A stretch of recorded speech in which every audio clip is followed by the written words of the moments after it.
Good morning, ladies and gentlemen. Good morning. It is a privilege to welcome all of you to the current update surgical technique in cardiac surgery conference at the Heart Institute of Ho Chi Minh City. Cardiac surgery is born with each day with significant improvement in diagnosis, surgical treatment, and post-operative care. However, the pathology of cardiovascular disease has many differences between the regions. The Southeast Asian cardiovascular disease are different from the European and American cardiovascular disease. Therefore, it is necessary for surgeons in Southeast Asia, and in Vietnam especially, to keep updating with the newest surgical technique and diagnosis. This is the main reason that the Heart Institute arranged this annual scientific meeting today. We hope that this conference will be a fruitful experience for all of you. Once again, we are grateful for your participation and support. Thank you very much. Now, we would like to introduce our guest of honor, Professor Alan Te. Founder and President of the Advisory Board of the Heart Institute, Ho Chi Minh City, Consultant of European Hospital, Georges Pompidou, President of Academy of Science, French Institute, Scientific Advisor of Edwards Lifestyle Research and Development, California. And then for international faculty, we have Professor Christian Britzer, Director of Cardiac Surgery Unit of Royal Children's Hospital, Melbourne, Australia. Professor Sing Wong, Head of Cardiothoracic Surgery Department of Fuwai Hospital, Beijing, China.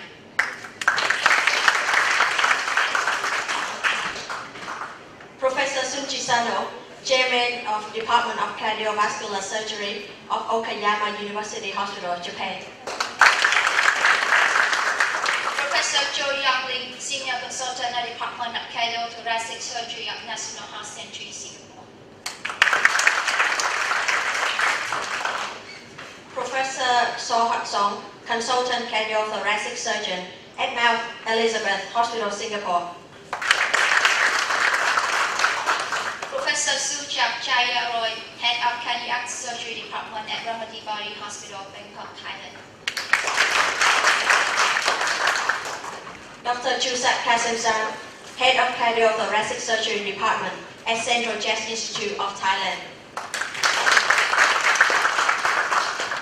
Dr. James Wong, Consultant Cardiothoracic Surgeon at Mount Elizabeth Hospital, Singapore.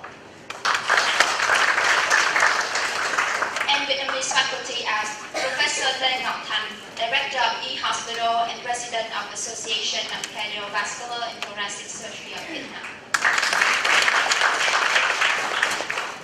Professor Bùi Đức Phú, Director of Đông Đô Hospital and former President of Association of Cardiovascular and Thoracic Surgery of Vietnam.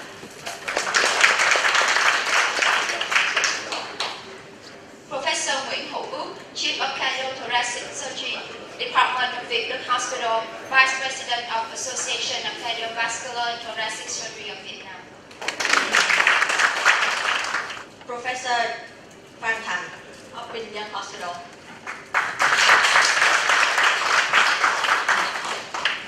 Professor Trần Quốc Tiến, Vice Director of Chợ Rẫy Hospital. Professor Phạm Thọ Tuấn Anh of University Medical Center of Ho Chi Minh City, Vice President of Association of Cardiovascular and Thoracic Surgery of Vietnam. Dr. Nguyễn Sinh Hiền, Vice Director of Hà Nội Hospital. And lastly, the Heart Institute faculty are Dr. Đỗ Quang Phong, Director of the Heart Institute Ho Chi Minh City. Dr. Phan Kim Phuong, Advisory Board Member of the Heart Institute and Director of Tâm Đức Hospital. Professor Nguyễn Văn Phan, Vice Director of Heart Institute, Vice President of Association of Cardiovascular and Thoracic Surgery of Vietnam, and President of Scientific Committee. Dr. Hà Ngọc Bản, Vice Director of the Heart Institute. And now we would like to invite Professor Alan Te to give us an opening speech.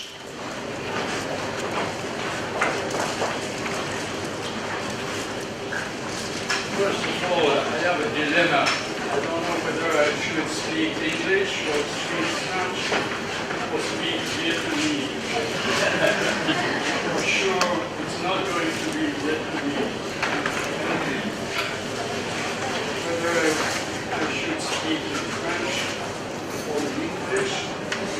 many people in this room understand French?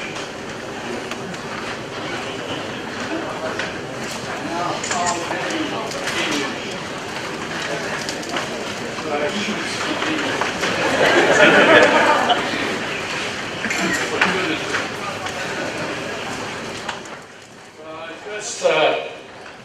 I'm not going to give a lecture now. My lecture would be at noon. I just want to say some introductory remarks, and it is a pleasure for me to recognize the work done by Dr. Fan, who obviously organized this meeting. Thank you for this initiative. It is very important to meet together from time to time and to share with the different generations the experience we have and the techniques that have been developed in a different institution. I'm not still very young, but I can say that I always learn something in meeting when the meeting is well organized and when the discussion is fluent. So after having said that, I think we should probably begin, because what is important in a meeting is a discussion rather than the presentation. So I thank you very much again. I welcome you all, and we are listening for the first presentation is given by whom? Who is speaking?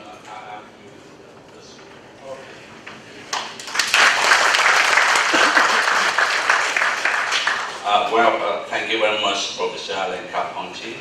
And he just landing from the airport from Paris, and Dr. Carpentier just stayed with us 3 days, and then go back to Paris. So we are very appreciative what you give us, our honor, your present, also your talk. This afternoon will be very, very important for us. We do know that you are very busy, and but before you're leaving, we would like to offer you some flower. I would like to invite Dr. Franklin Fung. Dr. Fung and me, we are the two first doctors who come to Paris in 1989, and we are the first student. First Vietnamese student of Professor Carpentier after 3-year training in Paris. We continue working with Dr. Carpentier for more than 25 years. And today it's very good occasion for Dr. Fung and me to say thank you for our teacher, Professor Carpentier. Also for us, Dr. Carpentier, also my second father. Dr. Fung, please.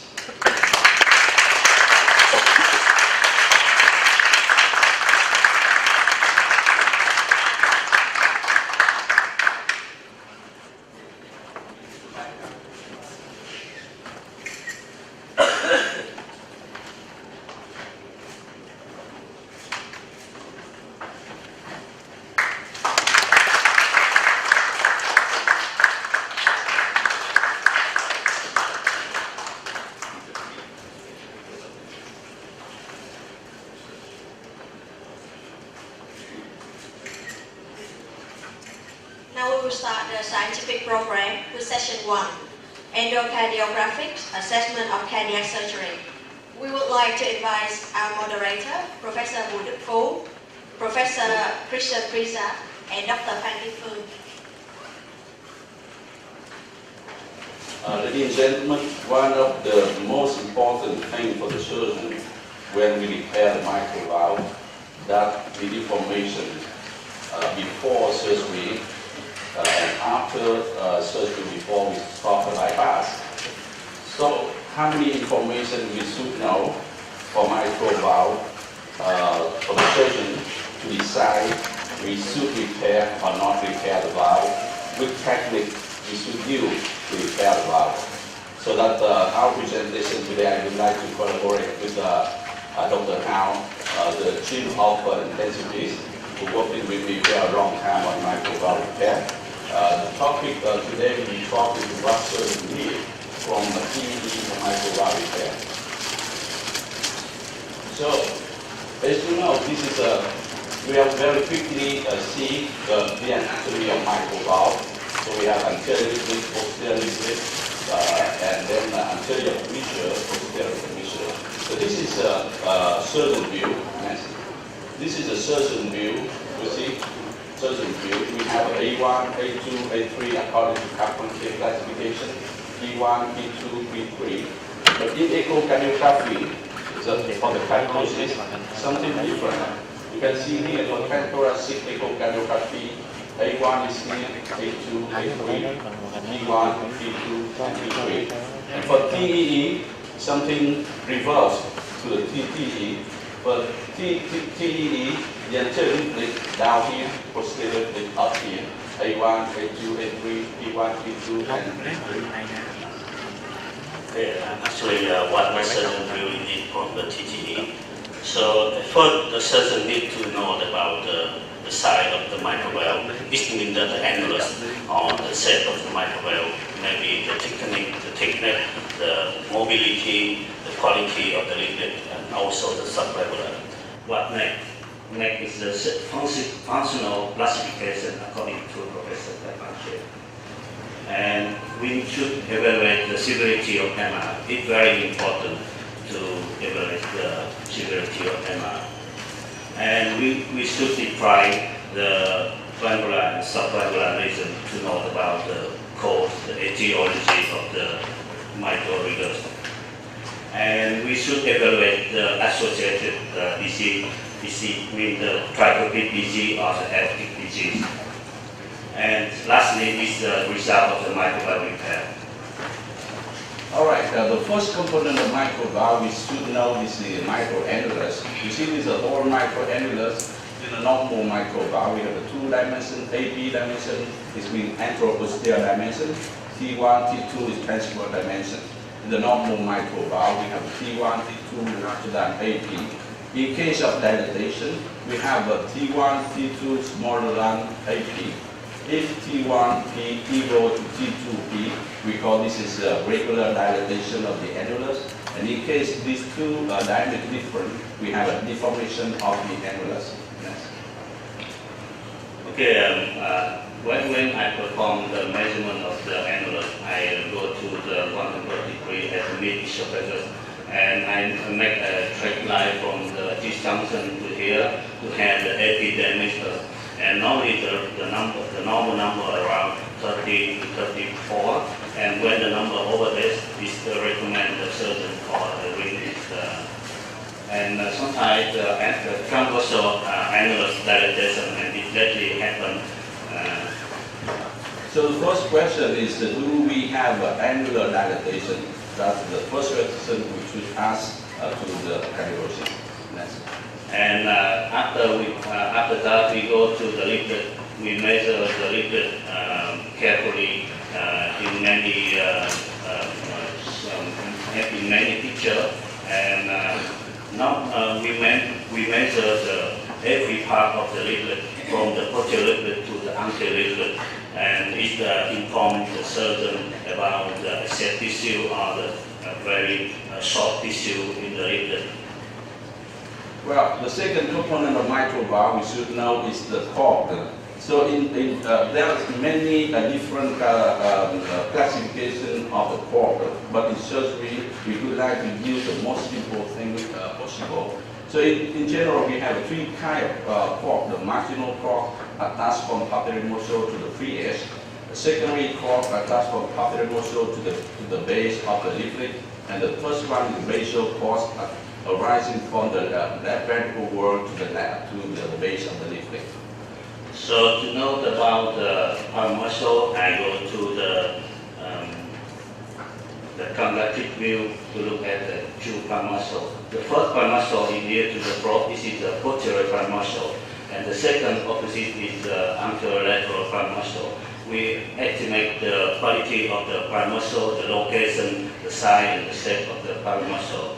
And go to the next view, we evaluate the quality of the palm muscle and the subclavicular, the length of the chorda, the distribution of the chorda. We should measure carefully the length, the distribution of the chorda to each area of the microvalve. So to know about the marginal chorda, we look at each part of the leaflet. For example, here we can see the marginal chorda to the A3, and in this picture we can see the A3 chorda length is longer than the opposite area, and it will make the collapse. And we go to different view to look at here. We can evaluate the marginal chorda, the secondary chorda, and the basal chorda according to the surgeon want to know about the chorda information. According to Quoc Te classification, we have three time disease. Type 1 means normal leaflet motion. So in this time, the leaflet open and closing fully. With the incompetence here is caused by the non-coaptation of the leaflet. Type 2 is leaflet collapse. Leaflet collapse when one or both 3S of leaflet override the plan of the annulus during systole. The leaflet collapse may happen in one leaflet or both leaflets, and even in one segment of the leaflet. For type 3 is restricted leaflet motion. In this case, the leaflet do not open or close it fully during a systole or diastole. Okay, this is the video show the type 1 classification. The first without the color, you can see the lack of the coaptation between the anterior and posterior leaflet, and it makes a gap. And with the color, you can see the chest come out centrally, and in this case, the surgeon absolutely need a ring for the type 1 classification. And here is the type 1. This is the perforation of the leaflet, and you can see the chest come out at the middle of the leaflet because of the perforation of the leaflet. And now I go to the type 2. The type 2 is an oblique chest, or we can call it eccentric chest. This is occurs very frequent, and this may happen to both leaflet. And in this case, this kind of type 2 happen to both leaflet. It makes the difficulty for the surgeon for repair the microvalve. And we should answer the mechanism of the collapse. Is it the chorda rupture? Is the elongation of the chorda? And how about the binding of the scallop of the leaflet? And we can note the absence of the chorda, or in some cases in the rheumatic disease, the extension of the 3/8 may cause the type 2 in the leaflet. And the last one is the endocarditis. And here is a video about the type 2S. In type 2S, we had the collapse of the anterior leaflet over the posterior leaflet. And in this video, without the color, we can see clearly the collapse of the anterior leaflet at the A3. And when we have the color in, we can see the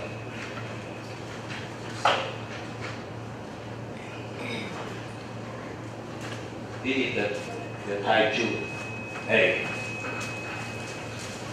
This is the video. Sorry. This is the video show you the eccentric chest from the anterior leaflet to the posterior leaflet. And now we go to the type 2B. This is the collapse of the posterior leaflet. And without the color, you can see the posterior leaflet here collapse over the anterior leaflet. And with this kind of Thai tubing, with the color, you can see that we have a very large amount with the eccentric jet from the portrait liquid go to the angular liquid. And with the Thai tree, we had a video demo about this is the portrait liquid, and it cannot open. This is we call it the Thai 3A of the portrait liquid. And with this type of classification, when we put the color in, we also have some eccentric jet like the Thai tube, but the mechanism is different from the Thai tube. So another describe when we go to analyze the liquid is evaluate the thickening of the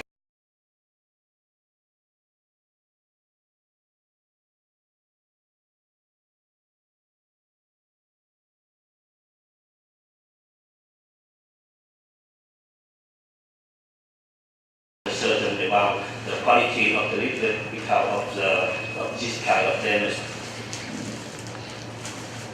And we should answer the question about which part of the liquid involved in collapse. So we go to cut at around 60 degrees at the mid-surface to know this is the video show you the anti-combustor. This is the A2 and this is the P3. And with this view, we can answer the certain about which part of the liquid collapse.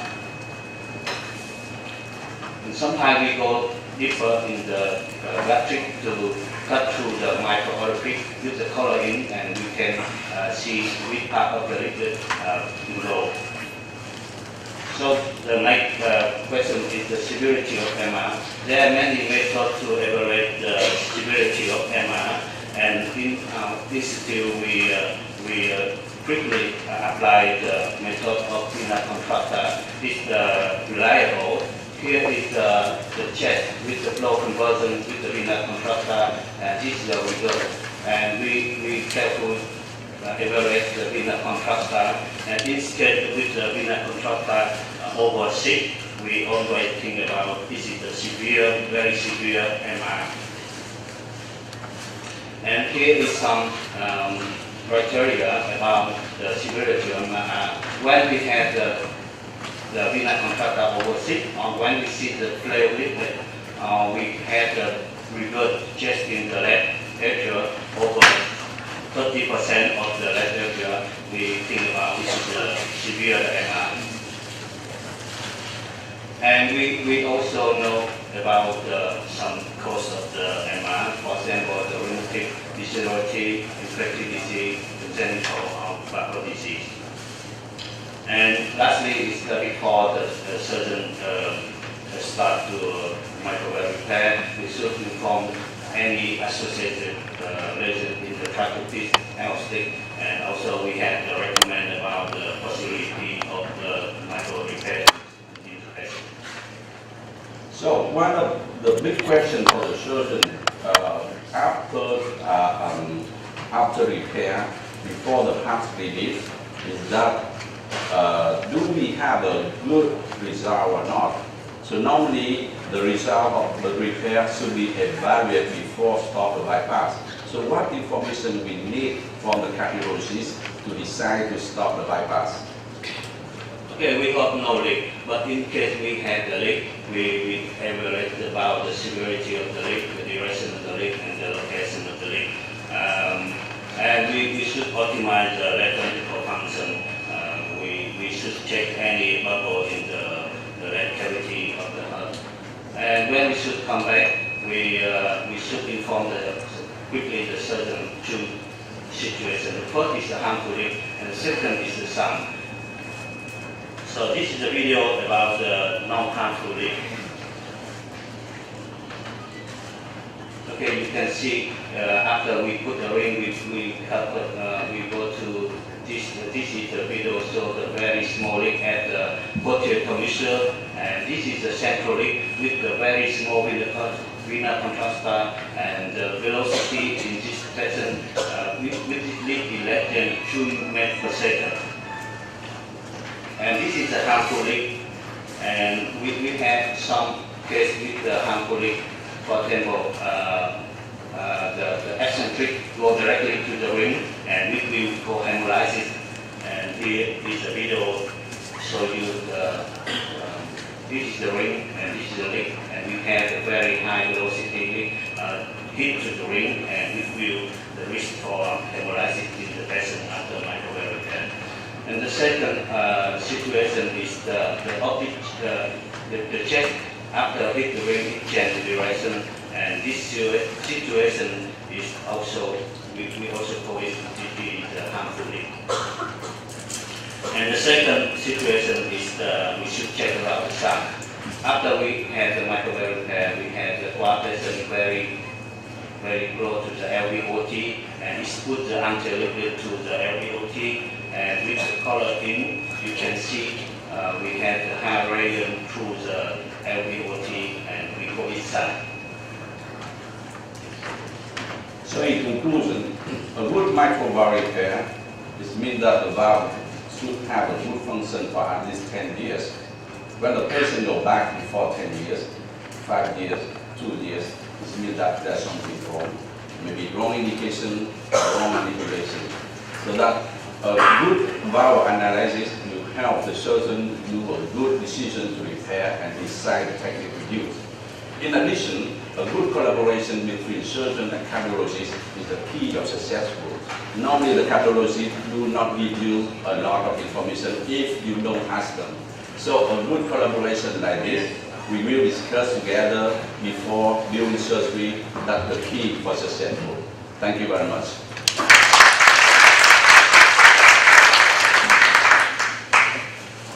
So thank you, Professor Tan, for excellent presentation. On to the next speaker is Dr. Han Fan, and his presentation is echography, cardiography, and assessment of microvalve therapy. Please. Est-ce que je suis là pour prendre la parole?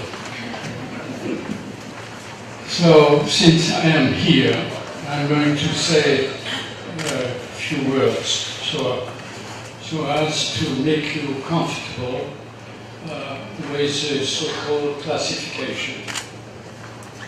We're going to spend only 5 minutes to show you that the classification is absolutely mandatory to carry on a good valve repair. This is a mitral valve, a normal mitral valve. It doesn't leak. Why it doesn't leak? Because the two leaflets are opposing leaflets, and they coapt nicely. So that's a normal valve. Now, type 1 is regurgitation due to dilatation of the annulus. You still have normal leaflet motion, but since there is a dilatation of the annulus, you have a leak. That's very simple, and if you have a situation like this, obviously you need to do some sort of annuloplasty. Now let's go to type 2. Type 2 is a condition in which one leaflet is moving too much, overriding the other one. So you have a leak here because one leaflet is again prolapsed and overriding the plan of the orifice. So that's type 2. And finally, type 3, restricted leaflet motion. Restricted leaflet motion can take place either during diastole, the valve doesn't fully open, or during systole, as in ischemic valvular disease, and the valve doesn't close during systole. So you can exercise with your finger, your hand. Your wife is going to tell you that you are crazy. You get you don't sleep during the night, and then suddenly you do that, type 1, type 2, type 3, and that's it. And after a few nights, you are fully competent in analyzing a leaflet. Now you have to make peace with your wife, of course. So this is, as you can see, this is very simple, and but it's absolutely mandatory. If you have a type 1, you need a ring. If you have a type 2, you have to correct the prolapse. If you have a type 3, you have to mobilize the leaflets. Is it difficult to understand that? Not very simple. It should be simple because this is the beginning of the guideline for Africa. Thank you.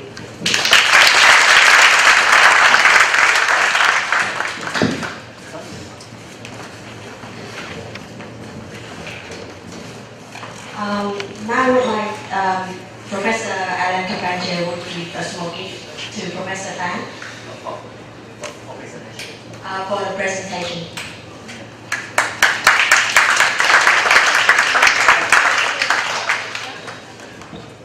So I am afraid we are going to spend more time giving rewards and certificates rather than doing surgery. But just for a few minutes, and then it's a pleasure, Dr. Fan, to recognize you as one of the best surgeons in this institution, and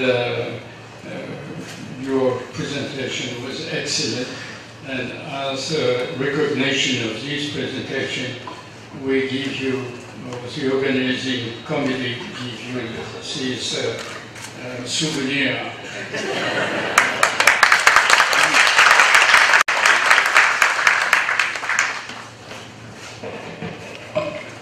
Thank you. My talk today is about the echocardiographic evaluation of the mitral valve stenosis. So my content is include the etiology of mitral valve stenosis, what the purpose of echocardiography evaluation, and how we measure mitral valve area and how we evaluate mitral stenosis severity. And I would like to show some different scoring for percutaneous balloon valvular conditionectomy, and what is the stress test in decision making in mitral valve stenosis, and some surgical point.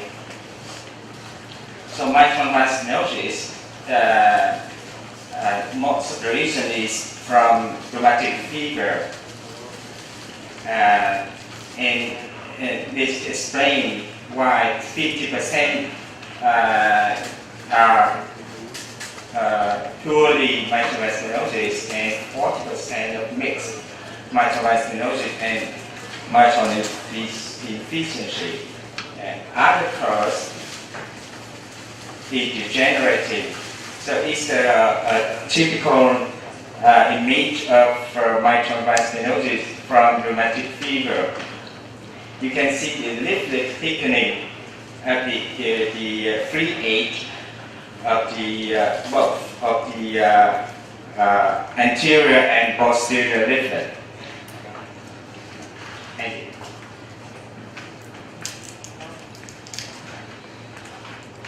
And the downbeat operation of the mitral valve anterior leaflet.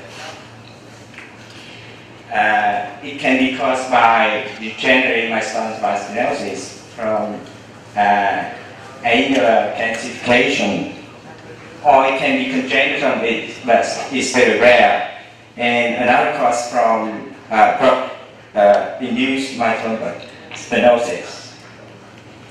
So we have different modality for echocardiography.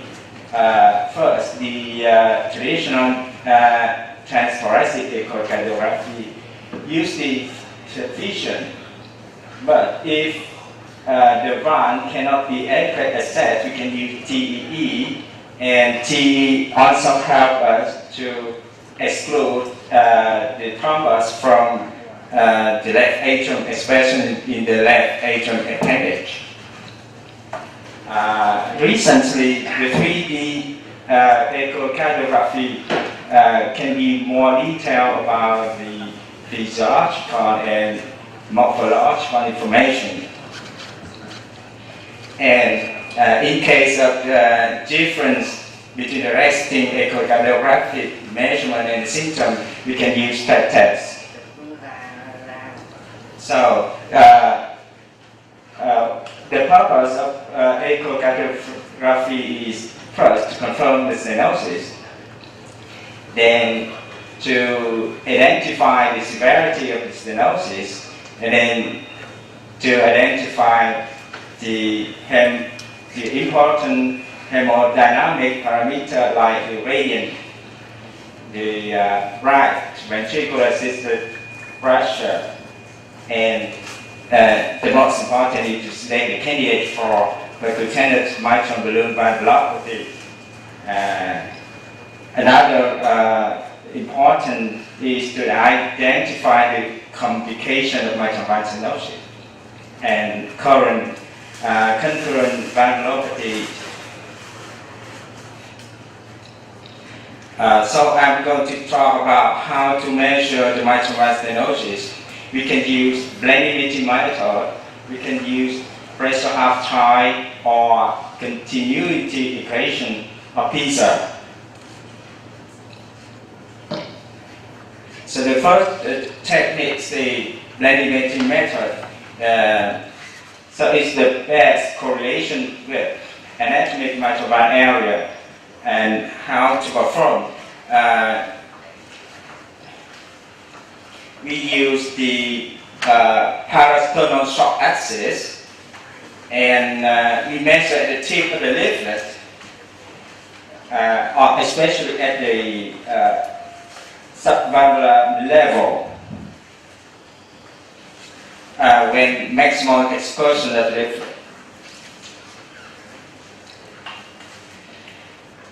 Some technical precautions include high gain setting should be avoided because they may lead to underestimation of the mitral valve area due to blooming of the margin.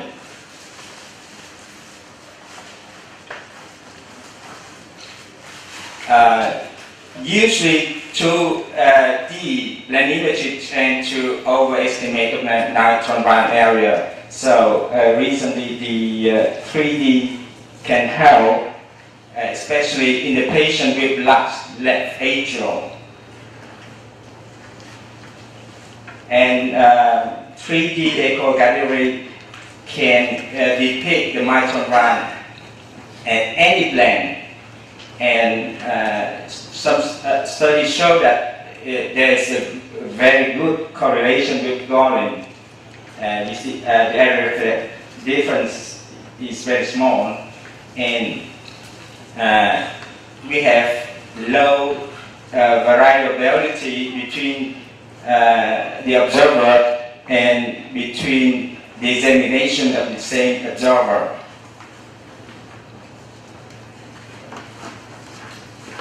So 3D is better than 2D because it can give better alignment and it can be more accurate, and 3D is more reproducible.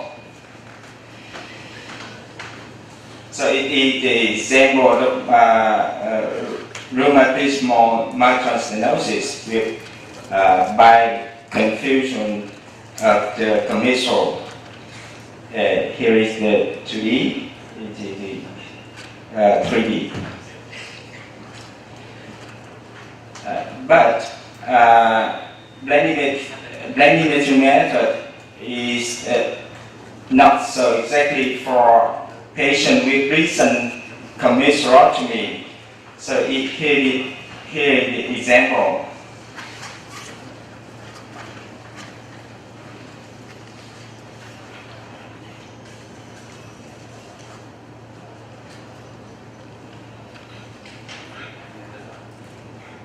Is commissural. Next, the continual equation is from this equation, but this method is less often used because the risk of error, and is not applicable if the patient have AF or have CVAR or MR, because it can cause over or underestimation. How about pressure half-time methods? It is the constant of 220 over divided by PHT pressure half-time, where we use the is the maximal gradient until the half-time. But in a pressure half-time methods, be careful of the B model waveform. So in this case, we use at the middle of the second decline. So pressure half-time method is not accepted in patients with left ventricle compliance, like age over 65, left ventricle hypertrophy, one motion abnormality, and left ventricle dysfunction. So about the PISA methods, it's a little bit complicated and need adjustment because of the angulation. So in daily practice, we do not use this. So about the errors, so do not we place less emphasis on the candidate event area because it can cause lots of error.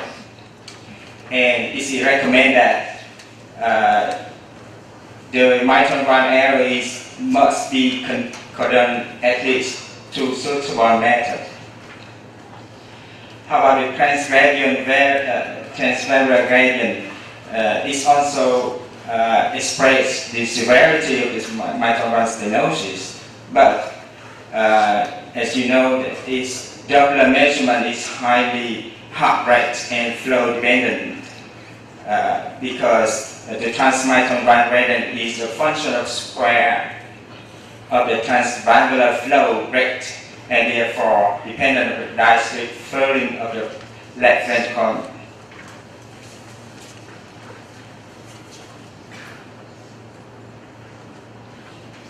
Some technical point of the gradient issue, if there is different gradient between measurement, review the following variable.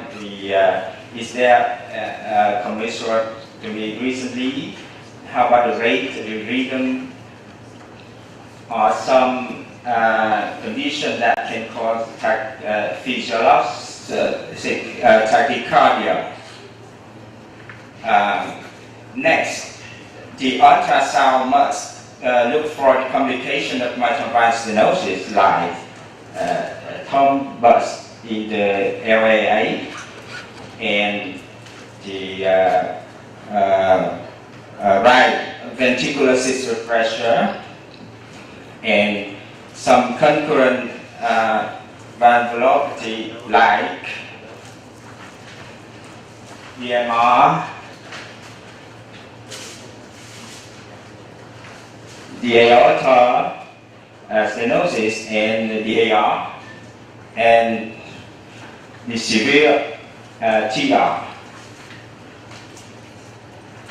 How about the severity of the mitral valve stenosis?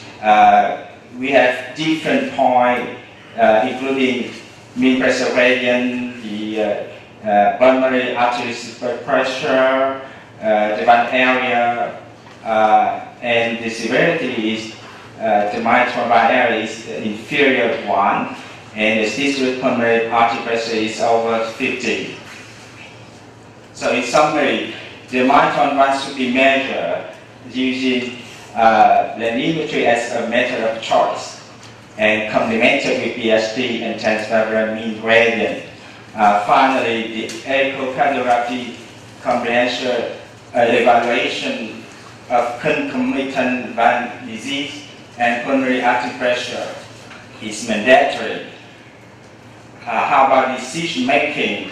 The patient must be symptomatic, and the second is the patient suitable for balloon valvuloplasty. We use different kinds of score like Wilkins, assessment of commission calcium, or echocardiographic grouping, and recently we can use real-time 3D transthoracic echocardiography. The Wilkins score, we have 4 grades in order to evaluate the thickening, the calcification, the mobility, and the subvalvular thickening.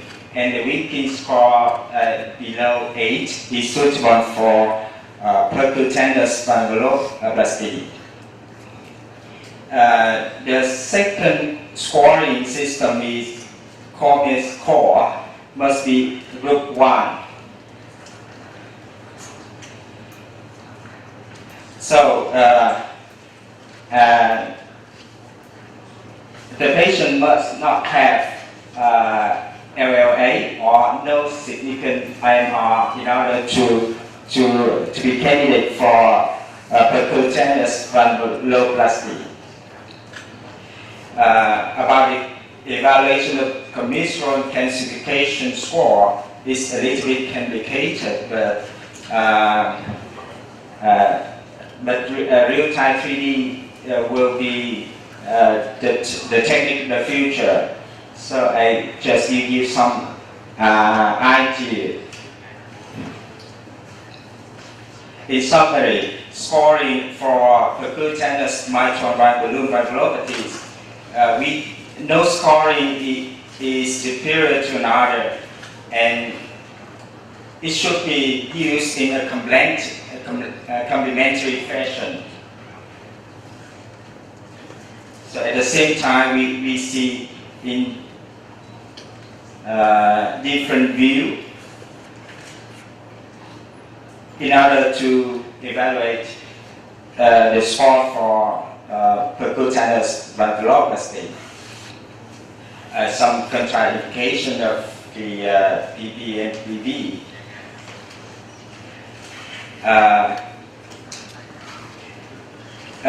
Percutaneous mitral valve balloon valvuloplasty for some special patients, like for patients with borderline anatomy but favorable clinical characteristics like mild to moderate calcification or young patient. We also think about the percutaneous valvuloplasty. And how about the severe patient?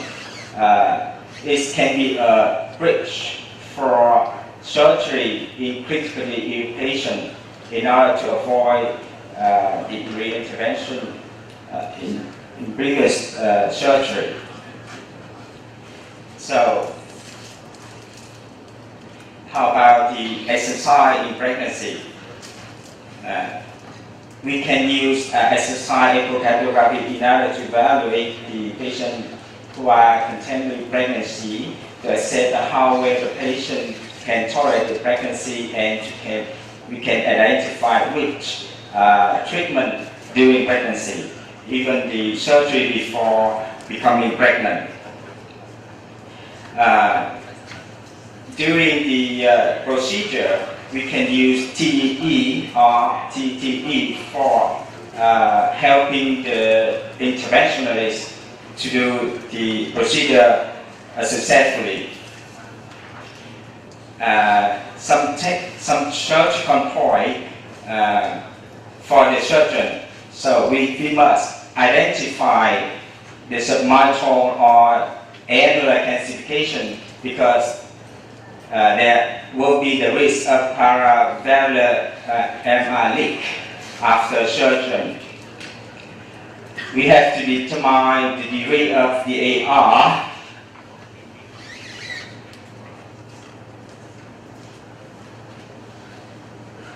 and we have to examine carefully the right heart side, like the right ventricular function, the right atrium size, and the characteristic ring. So in conclusion, mitral valve stenosis exists worldwide, especially in developing countries like Vietnam. And percutaneous balloon valvuloplasty is an important treatment option for this condition. And echocardiography is an indispensable tool to select the right indication, to select the right patient, and to evaluate the results. And usually 2D TTE is usually sufficient, but TE and 3D modality is supplementary evaluation of the lesion. So thank you for your attention.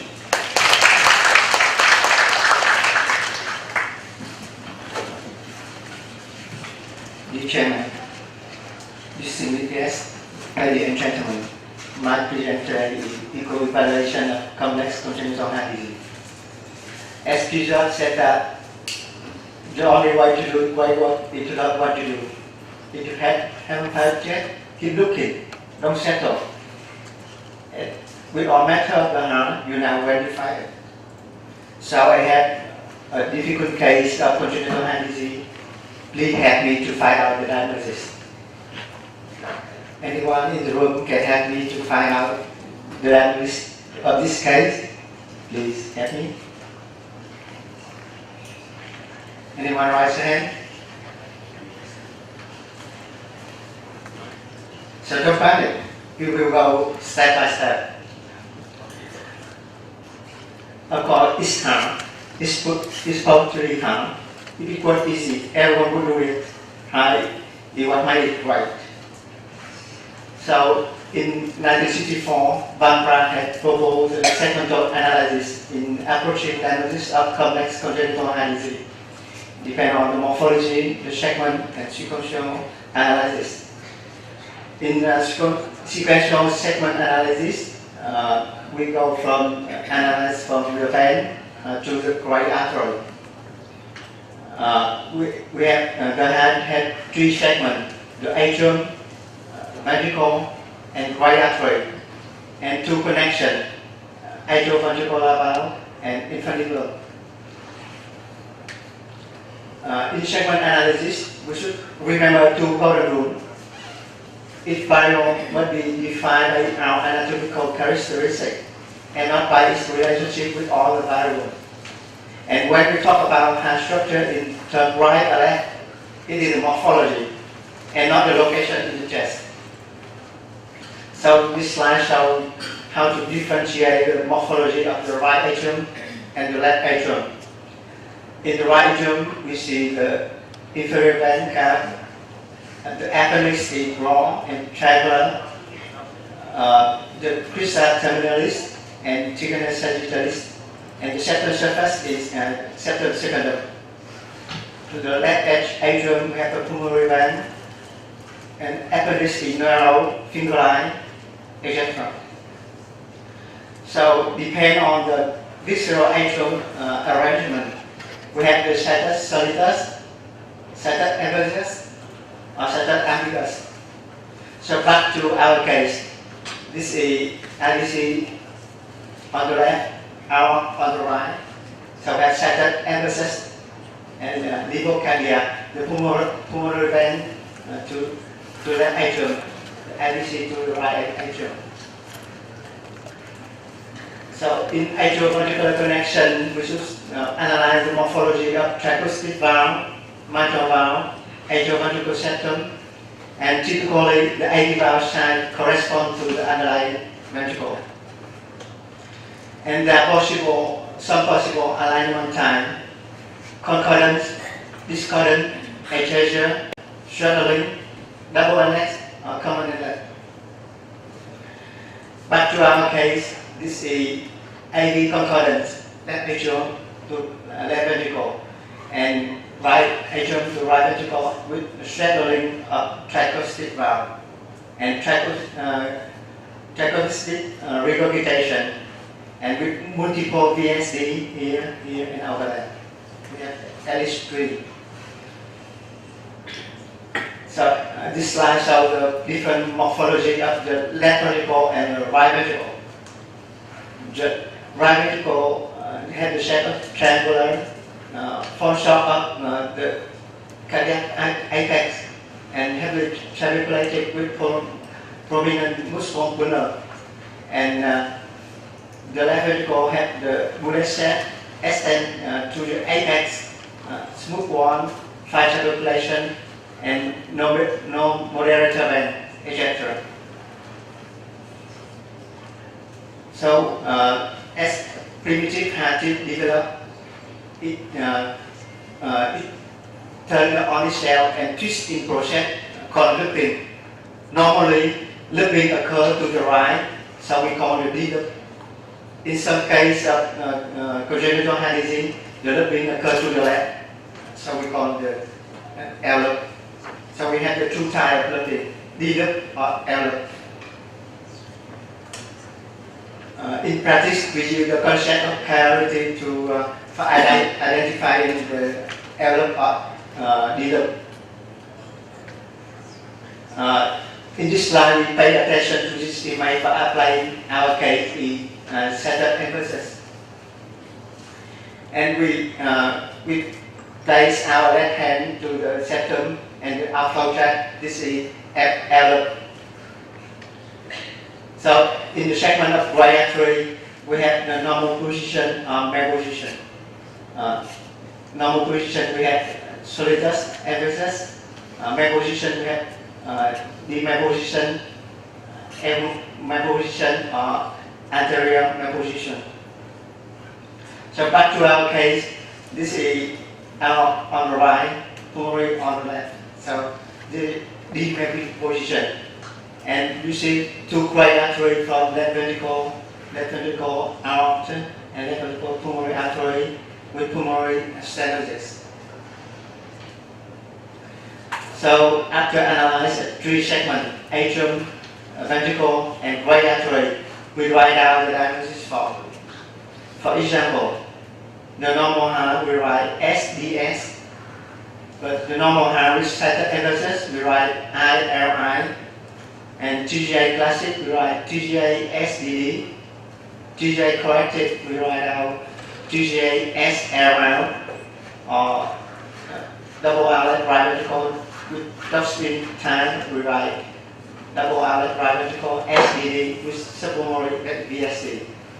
So back to our case, the diagnosis is double outlet left ventricle ILD with multiple VSD, tricuspid straddling and regurgitation, and pulmonary stenosis.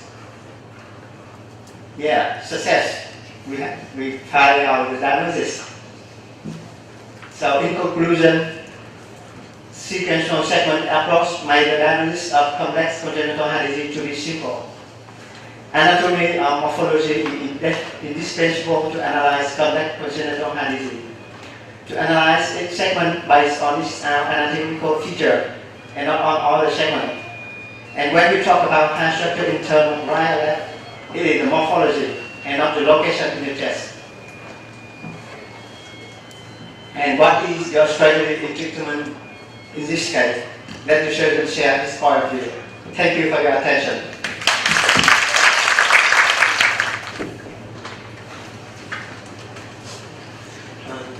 everyone, thank you for inviting me to come to present about this topic. And this is very difficult and large topic for congenital heart disease. And for management, still have many problems for discussion. So very difficult for me to give the topic in a short time. So the first one for pre-contact assessment, we need to clinical evaluation, echocardiography evaluation. Also, we take a look about the EKG, cardiac catheterization, and cardiac MRI. So for clinical evaluation, we need to measure pulse oximetry, hemoglobin, medical and operative record, reverse cardiac CAT data, and present on the lung disease and neurology problem. So for the echo, the first time in the daily practice, we own in my hospital still also using the segment approach. As Dr. Twin presented in the last topic, very interesting topic, with segment approach from vein to artery. And the first one we need to also identify that is a situs ritus or situs inversus, right or left isomerism. Also we identify about the AV connection, absent right, absent left, double inlet or single inlet. Also we identify about the morphology of the ventricle, left LV morphology or RV morphology, also about the ridge artery. So not only we identify about anatomy, we need to identify dynamic and functional assessment. We need to observe about the inflow of fraction, look like AV valve or small restrictive echo. Also is outflow of fraction, small VSD, infant blood or conus, struggling or redundant of AV valve, dysplastic, the pulmonary or aortic valve, and also we need to identify the valve of the distal E branch or coarctation or hypoplastic aortic arch, and about the AV valve regurgitation. And when we see the AV valve regurgitation, we need to identify how many jet of the AV valve regurgitation, and mechanical also have full surgeon to do the repair or replacement valve. Also, we need to identify about the pulmonary artery hypertension. For this is an unprotected pulmonary blood flow, are there any obstruction in pulmonary vein, or also the pulmonary, or also the ventricle function, and heterotaxis syndrome. So echo evaluation also have some limitation, included about the hemodynamic or extracardiac anomaly, look like ditto of the brain stenosis, pulmonary and systemic vein anomaly. And we can also need to the CT or MRI can be maybe required for complete diagnosis. And echo and CT MRI cannot replacement cardiac catheterization in the pre-contact assessment. So in guideline of the ASA and ACC, recommended pre-contact assessment by CAT is class 2A. So for the cardiac catheterization, we need to hemodynamic assessment. We need to measure about the cardiac output, PPO per QS, the PA pressure, the ventricle systolic and diastolic pressure, and transpulmonary volume. Also the ascending and descending aortic pressure for root out of the LV outflow obstruction. So then after the hemodynamic assessment, we need to do the angiogram for identify about the anatomy of the gland, the pulmonary artery. We need to calculate about the Macune index and Nakata index. In our hospital, we are using probably is Nakata index. And otherwise we need to identify pulmonary vein anomaly, systemic to pulmonary artery collateral, venovenous collateral, or aortic arch obstruction. And one of the highlights here is when we measure the Macune or Nakata index, we need to measure at the distal part of the PA branch just before give the side branch to the lobe of the lung. So, and this is a criteria to set and form time for choosing the patient for good candidate for form time. And this is a 10 point. I think it's all of the doctor here know very carefully about this 10 point. And currently now, 10 point here is not absolute contraindication for the frontal operation here. So this is some for practice in our hospital. We after review everything about the clinical, echo, and also the CAT, we give the patient to the different group, low group with the morphology about the tracheotomy freezer, with the functional single ventricle with LV morphology, mean peer pressure less than 15, transfer pressure point less than 6, PPR less than 3, the mind less than mind AV valve regurgitation, and good single ventricle function. And also we identify about patient in high risk with the RV morphology. The mean peer pressure is around 15 to 19 mmHg, transfer pressure greater more than 6, and PVR is more than from 3 to 4, and more active severe AV valve regurgitation, and preserve of the single ventricle function. And some absolute indication in our hospital look like mean peer pressure is high, more than 20, and still have the flow from the some in case of case we accept a little bit higher in case of the still have the flow from ventricle to the PA, and the transfusion pressure greater more than 10, and PVR more than 5. And this is some challenges case in my hospital. We can see some case.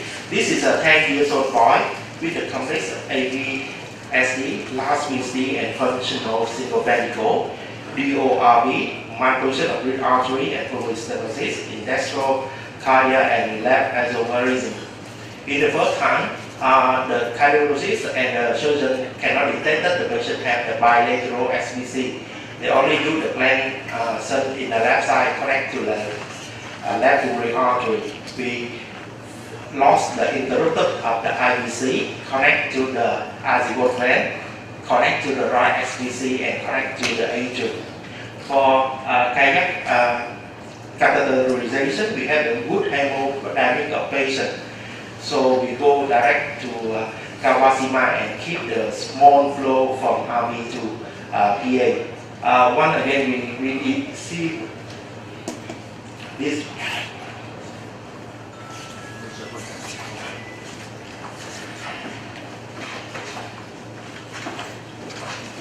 One of highlight interesting for this patient is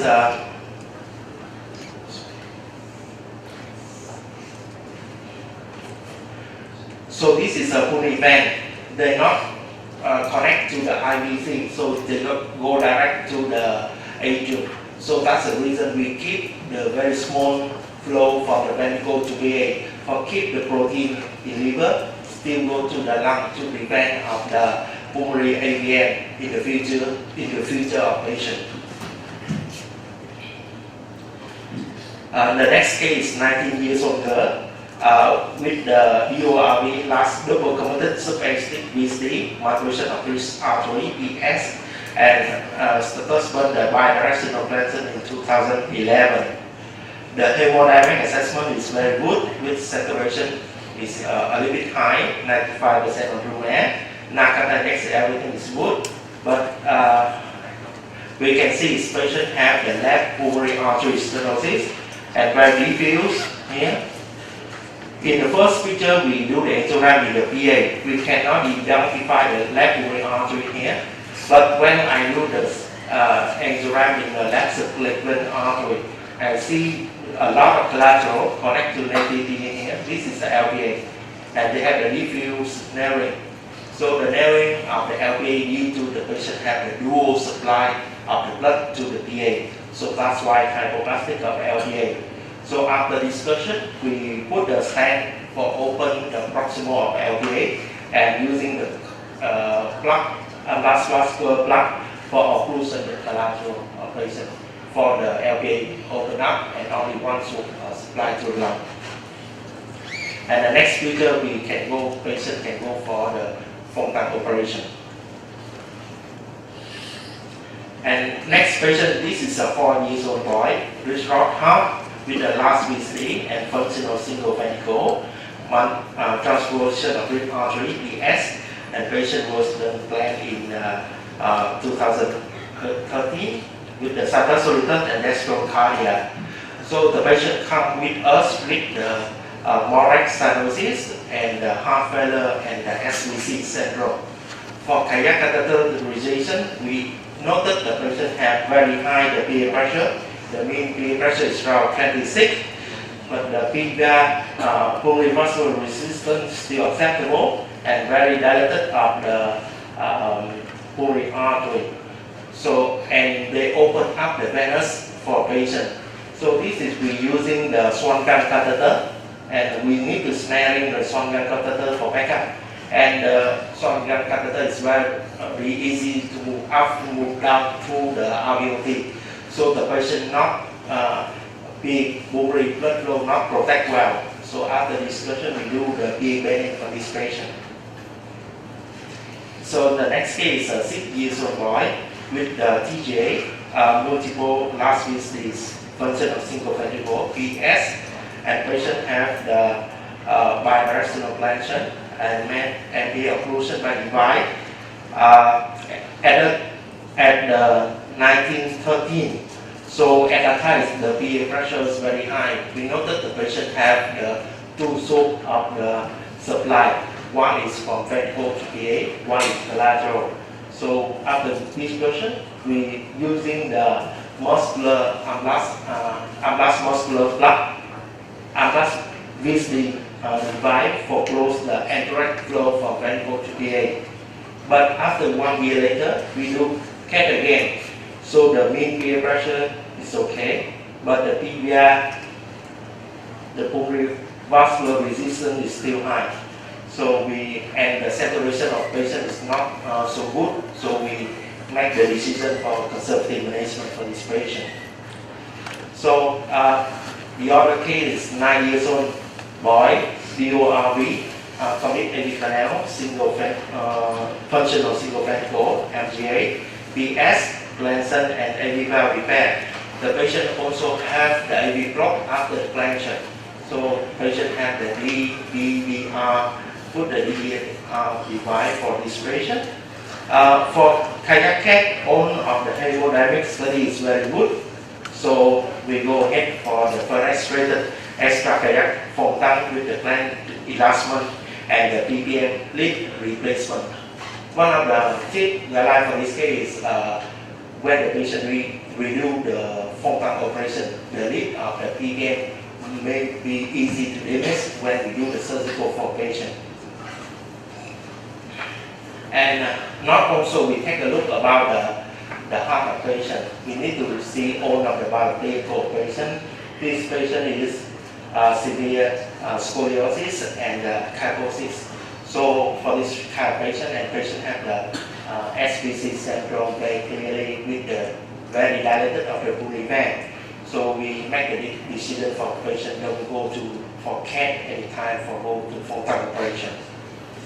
So for summary, functional single ventricle heart presented heterogeneous group of the anomaly. The true univentricle heart is rare. The majority have two ventricles, one dominant and one small. The clinical and echocardiographic assessment is the base of the pre-Fontan evaluation. The systematic echocardiogram using the segment approach is important for complete anatomical and functional diagnosis. So, Fontan cardiac catheterization is useful for classification functional single ventricle patient and intervention if need. Not all of the planned patients can go for Fontan stent. And choose the right patient, we have the good result. And the most teamwork for our team is teamwork and case-by-case discussion. Thank you for attention. So,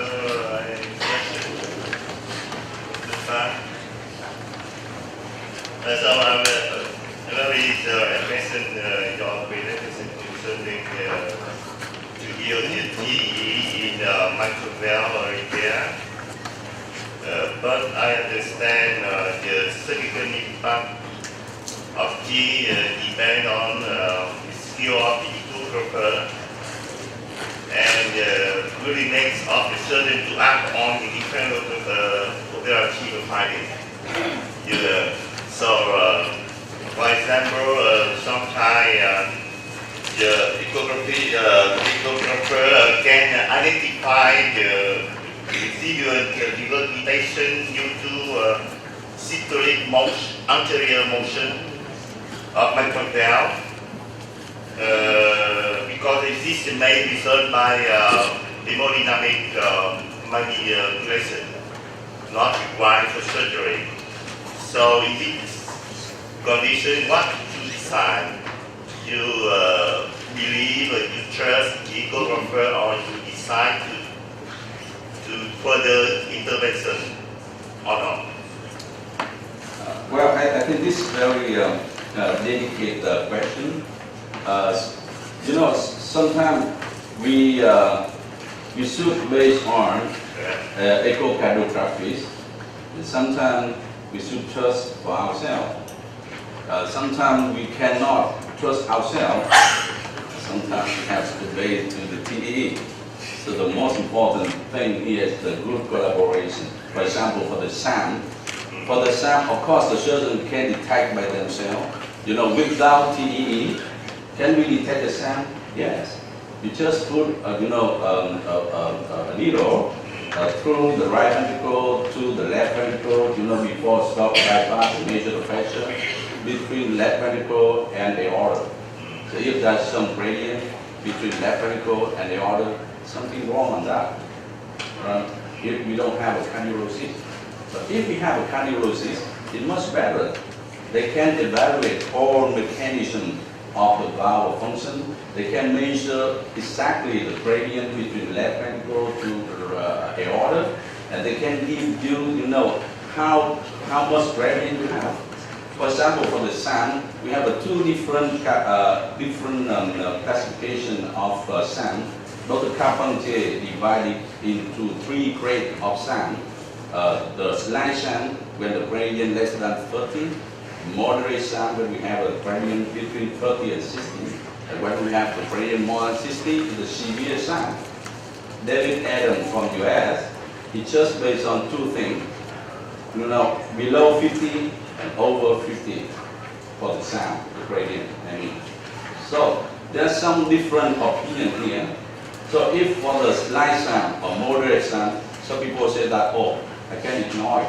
Because, it's almost have no chance in hemodynamic that time. But for Carpentier, he said, no, even very small gradient we need to come back. Why? Because when you have a gradient, it means there's some obstacle to the LVOT, and this obstacle now is just small, but in the future it becomes more and more important, and the valve will be damaged, not right now, but a few years later.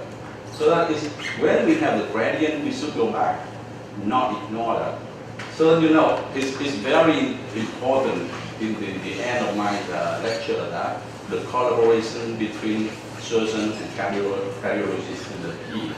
And sometimes the surgeon cannot do everything. Surgeon cannot do everything if we don't have the cardiologist beside you. And the most important here is if the surgeon do not ask the cardiologist, sometimes they don't tell you anything. So maybe there's some cardiologist in this room. Right, with SAM, do you think that the cardiologist can tell you which patients are at risk of a SAM before the surgery, which is normally what we would expect from the cardiologist? Between the size of the anterior leaflet and the size of the ventricle, they can detect which patients are at risk for a SAM. Do you have this kind of collaboration? Do you think this is possible? Well, I think so there are 2 kinds of SAM. The SAM after repair and the SAM, before repair in some pathology. For the SAM before repair, for example, in cardiomyopathy, obstructive cardiomyopathy, we already have a SAM before surgery, and that's very. Talking the one after repair. So after repair, after repair, number one, we should, the cardiologist should detect the sound just before stop the bypass, and especially the anesthesiologist do not leave any inotrope. Because when we have a little bit low pressure, if anesthesiologist give inotrope, the heart will become hypercontractility, the blood pressure increase. So that time it's not easy to evaluate anything. So when we have the gradient, it's not, not just like that. We need to ask some more questions. Not just we have a gradient and you go back, no. The cardiologist should analyze, the function of the leaflet, the function of anterior leaflet, posterior leaflet, the coarctation especially, the measure the coarctation, the location of the coarctation. If the coarctation a little bit move to the LVLP, that's very bad. That's very bad. So sometimes we have a real sound and false sound. Real sound and false sound. So that is very important that do not leave any inotrope before stop the bypass to evaluate. Do you think that the mitral valve can be analyzed in such a way that the intraoperative analysis by the surgeon has become redundant and is not necessary?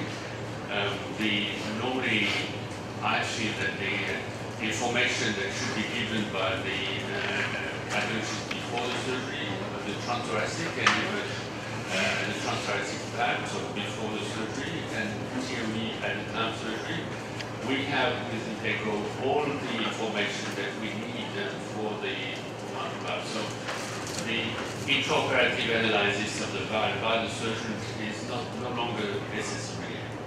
Do you believe that? I don't think that. I do not agree with that. Because normally before surgery we can evaluate the valve function, mostly with TTE. Because before the surgery, it's not easy to ask the patient to come for the TEE. Normally TEE to evaluate the valve function. The cardiologist normally they need at least 30 minutes to 40 minutes. Imagine with the probe 30 to 40 minutes not comfortable for the patient. And the TTE, of course, we can evaluate more than 80 to 90% of the malformation in the heart. But in the 10 to 20% less, sometimes it's very important, and you need to add by the TEE. So TTE cannot replace TEE, and normally the TEE should be built during surgery. So don't you think that the amount of prolapse or the amount of restriction is best given when the patient is awake, and when transvagal echo done under general anesthesia gives you false impression, gives you less regurgitation, gives you less excursion of the leaflets. So the transthoracic is a better evaluation of what you have to do in terms of how much prolapse or how much restriction. Yes, I totally agree with this. So that means that sometimes even with TTE and TEE, it's not enough. And the decision of the surgeon will be the most important during surgery by analyzing the valve lesion. Sometimes, we need some minutes, 5, even more than that, to analyze the valve lesion carefully before decide the technique to do.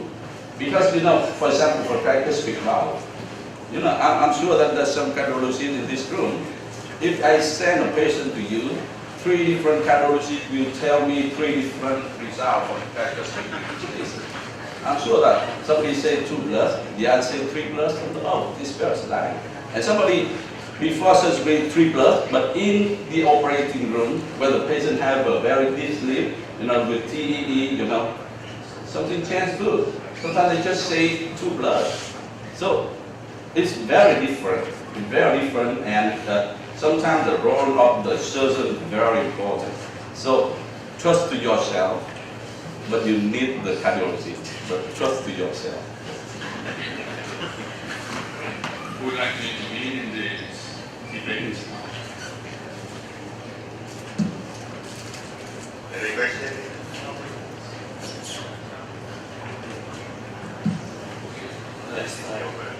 Okay.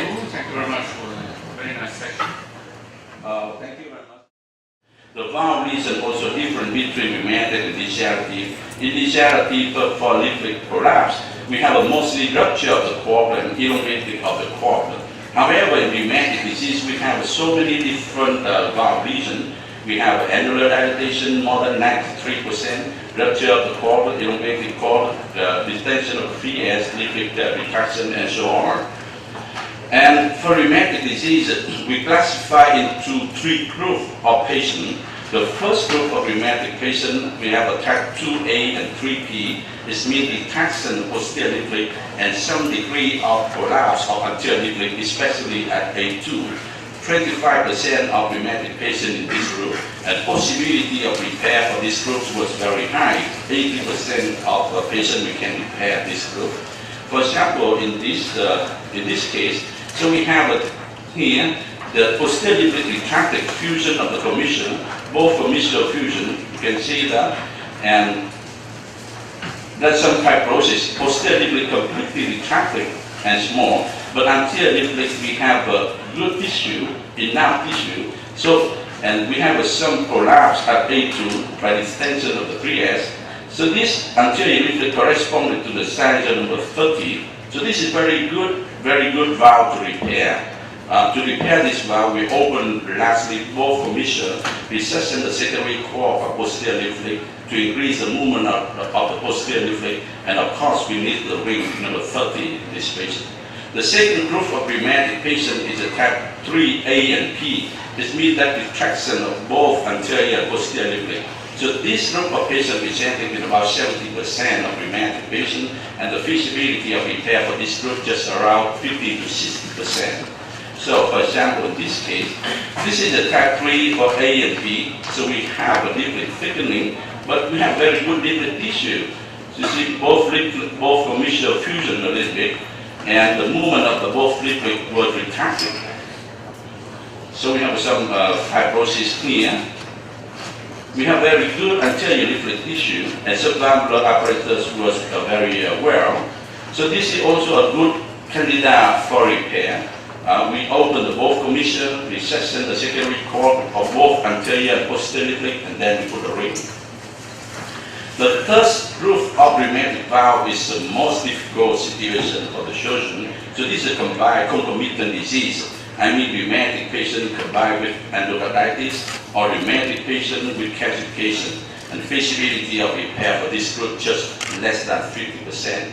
For example, in this case, we have a rheumatic valve. You see leaflet thickening, A2 collapse, but in posterior leaflet we have a big perforation of P2 by endocarditis.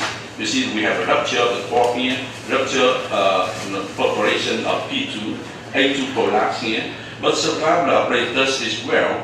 We have the commissural fusion for both anterior and posterior leaflet. The anterior leaflet was very good, soft, and enough tissue. So this patient we can repair. We do a carbon transfer by using native cork into A2, recession P2, and then we put a ring number 30. So this is a good example for repair for the group 3 combined rheumatic with another pathology. So in the last 25 years, we already tried all of the technique. So all of these techniques already described in the textbook of Dr. Carpentier. For everything, for initiative, also for rheumatic valve. You can see for anterior leaflet, we can do many things. Carbon transfer, shortening, carbon ligation, papillary muscle shortening, sliding-plasty papillary muscle, S2S, artificial cork, and so on. For posterior leaflet, we can resect the valve, we can preserve the valve, and for type 3, also many techniques we can do for the valve. So, what recommendation for you when we repair the rheumatic valve? The first recommendation I would like to say is a protective ring. The ring was necessary in more than 90% of cases. So the role of the ring here has 3 functions. Number 1, it restores the size of the annular orifice. Number 2, it restores the shape of the annulus. And number 3 is more important, it avoids the further dilatation of the annulus. For example, after the repair, if you have a small leak, if you have the ring, the small leak will stay at the same degree for long term. But if you don't have the ring, the leak becomes more and more important in the future. So the role of the ring is very important. And for rheumatic disease, the recommendation of the ring here is a rigid ring. Because in rheumatic disease, we have not only dilatation but also deformation of the annulus. And the rigid ring was found is necessary to correct the deformation and dilatation of the annulus. So these are some classic ring we can use for rheumatic valve. In our institution, in more than 25 years, we use the Carpentier classic ring for the rheumatic repair. So that the Carpentier already did a very long-term follow-up of the patient after repair, more than 25 years, 30 years, comparing between two groups of patients, ring repair and without the ring repair. And after more than 30 years, we can say that with the patient who do not have the ring, they have the risk of reoperation 3 times higher than who have the ring. So this is very important remark.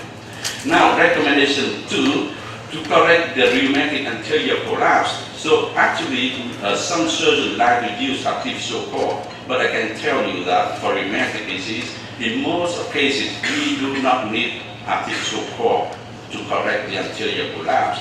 Normally, in rheumatic disease, we always find out a good, strong native cord enough to be transferred. And we prefer to do cord transfer with native cord more than artificial cord for rheumatic repair.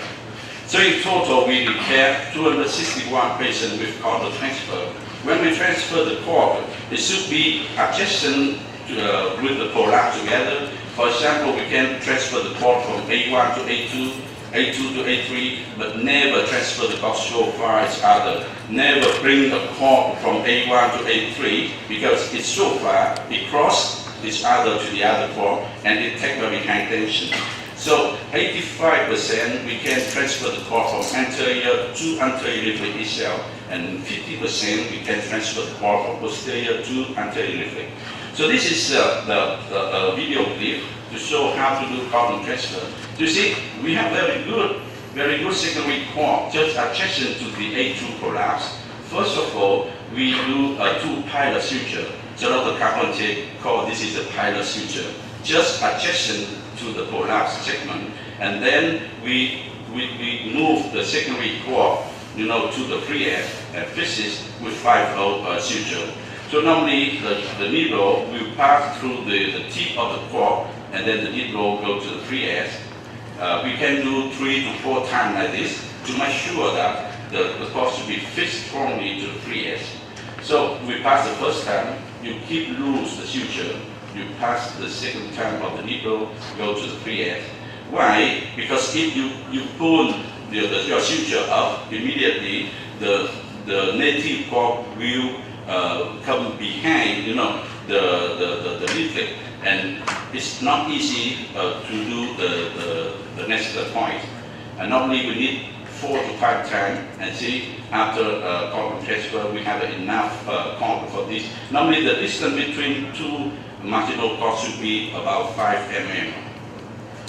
Recommendation 3, for rheumatic repair, we need to mobilize the leaflet by removing some secondary cord, papillomuscular splitting, remove some fibrous tissue.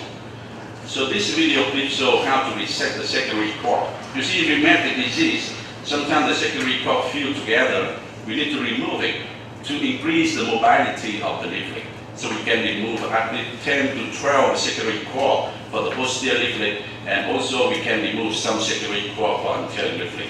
All of these just to increase the mobility of the leaflet, and it's very, very important for the rheumatic valve repair. So can reset. We start from P1, then go to P2, and go to P3. For anterior leaflet, we start from A1 to A2 and A3. So in rheumatic disease, we have some challenging situation. In 15% of rheumatic valve, we have a severe anterior leaflet tissue leaflet. So normally the surgeon didn't like to repair this kind of valve, the change valve. But actually, we can preserve this valve by increase the surface area of the anterior leaflet with the pericardial patch treated with glucuronide. So this is very good solution to correct the rheumatic valve with very small leaflet for both anterior and posterior leaflet. So we can avoid parts for posterior and anterior leaflet. We have vertical parts or transfer parts. So in total, from 1992 to 2008, we did 221 patients with leaflet retention. So this table shows the size of the ring used after leaflet retention. You can see very young children, 6 to 10 years old, but we can use adult ring after repair. We can use 28, 30, 32, and even 34 ring after that. And after more than 25 years, now we start to redo this group of patients. Redo this group of patients, but we're still happy with that, because imagine a young lady, 15 years old, you repair, and 15, 20 years later, you redo the patient. In 15 years, the young lady can get married, can have some children. So this is a good solution. Instead of you put mechanical valve in a young patient, but you don't have too much location to have the patient go back for a follow-up.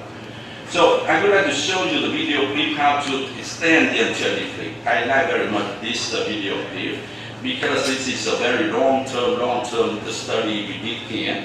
And firstly, we start incision at the middle of the anterior leaflet at 5 mm to the annulus. We prolong incision to the commissure, just stop at 5 mm to the commissure. To avoid the overcorrection of the parts, we just use two hooks. Pull lightly the anterior leaflet, just contact the posterior leaflet. And when you do incision, you will see this hole. This hole will correspond to the size and the shape of the part should be used. You see, now we will measure the size of this hole, and we will cut the parts exactly according to the shape of the parts according to the measurement. So these parts were taken from the patient at the beginning of the operation, and it was put into 0.62% return high at room temperature for 8 minutes. Then the parts were fixed to the free edge of the leaflet. We always start at the middle and go to the commissure. So be careful when we put the parts into position. We put the smooth side of the part in a regular side. To avoid very small thrombi can form in the past if anticoagulant therapy is not enough. So by using this technique, we can increase the surface area of the anterior leaflet at least 30 to 40%.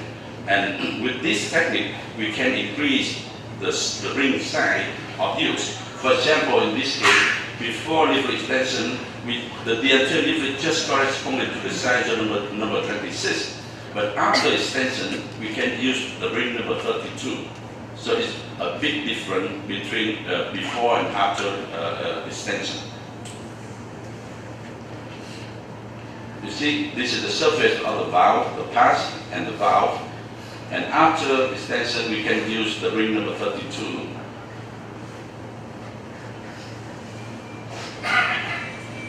All right.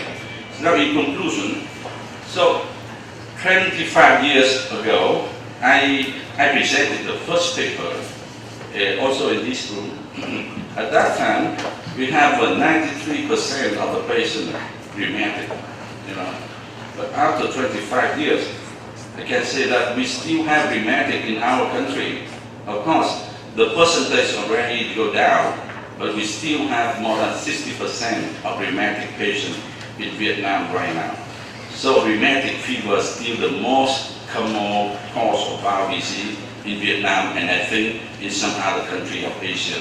And we hope that with the modern technique we just recommend to you, we can prolong the durability of rheumatic repair closer to that for degenerative disease. And of course, the mortality of mitral valve repair should be 0%. In the last 5 years in our institution, the mortality for mitral valve repair was 0%. Thank you very much. Thank you. This work at Dr. Quoc Te and what this institution here and Dr. Phan has done in terms of mitral valve repair, because of Dr. Quoc Te in the world and Dr. Phan to Asia. And how many of the work that was done in initially was in this particular auditorium 25 years ago, whereby many surgeons gathered to learn about mitral valve repair in this institution. So my talk is, how do I do it for degenerative mitral regurgitation?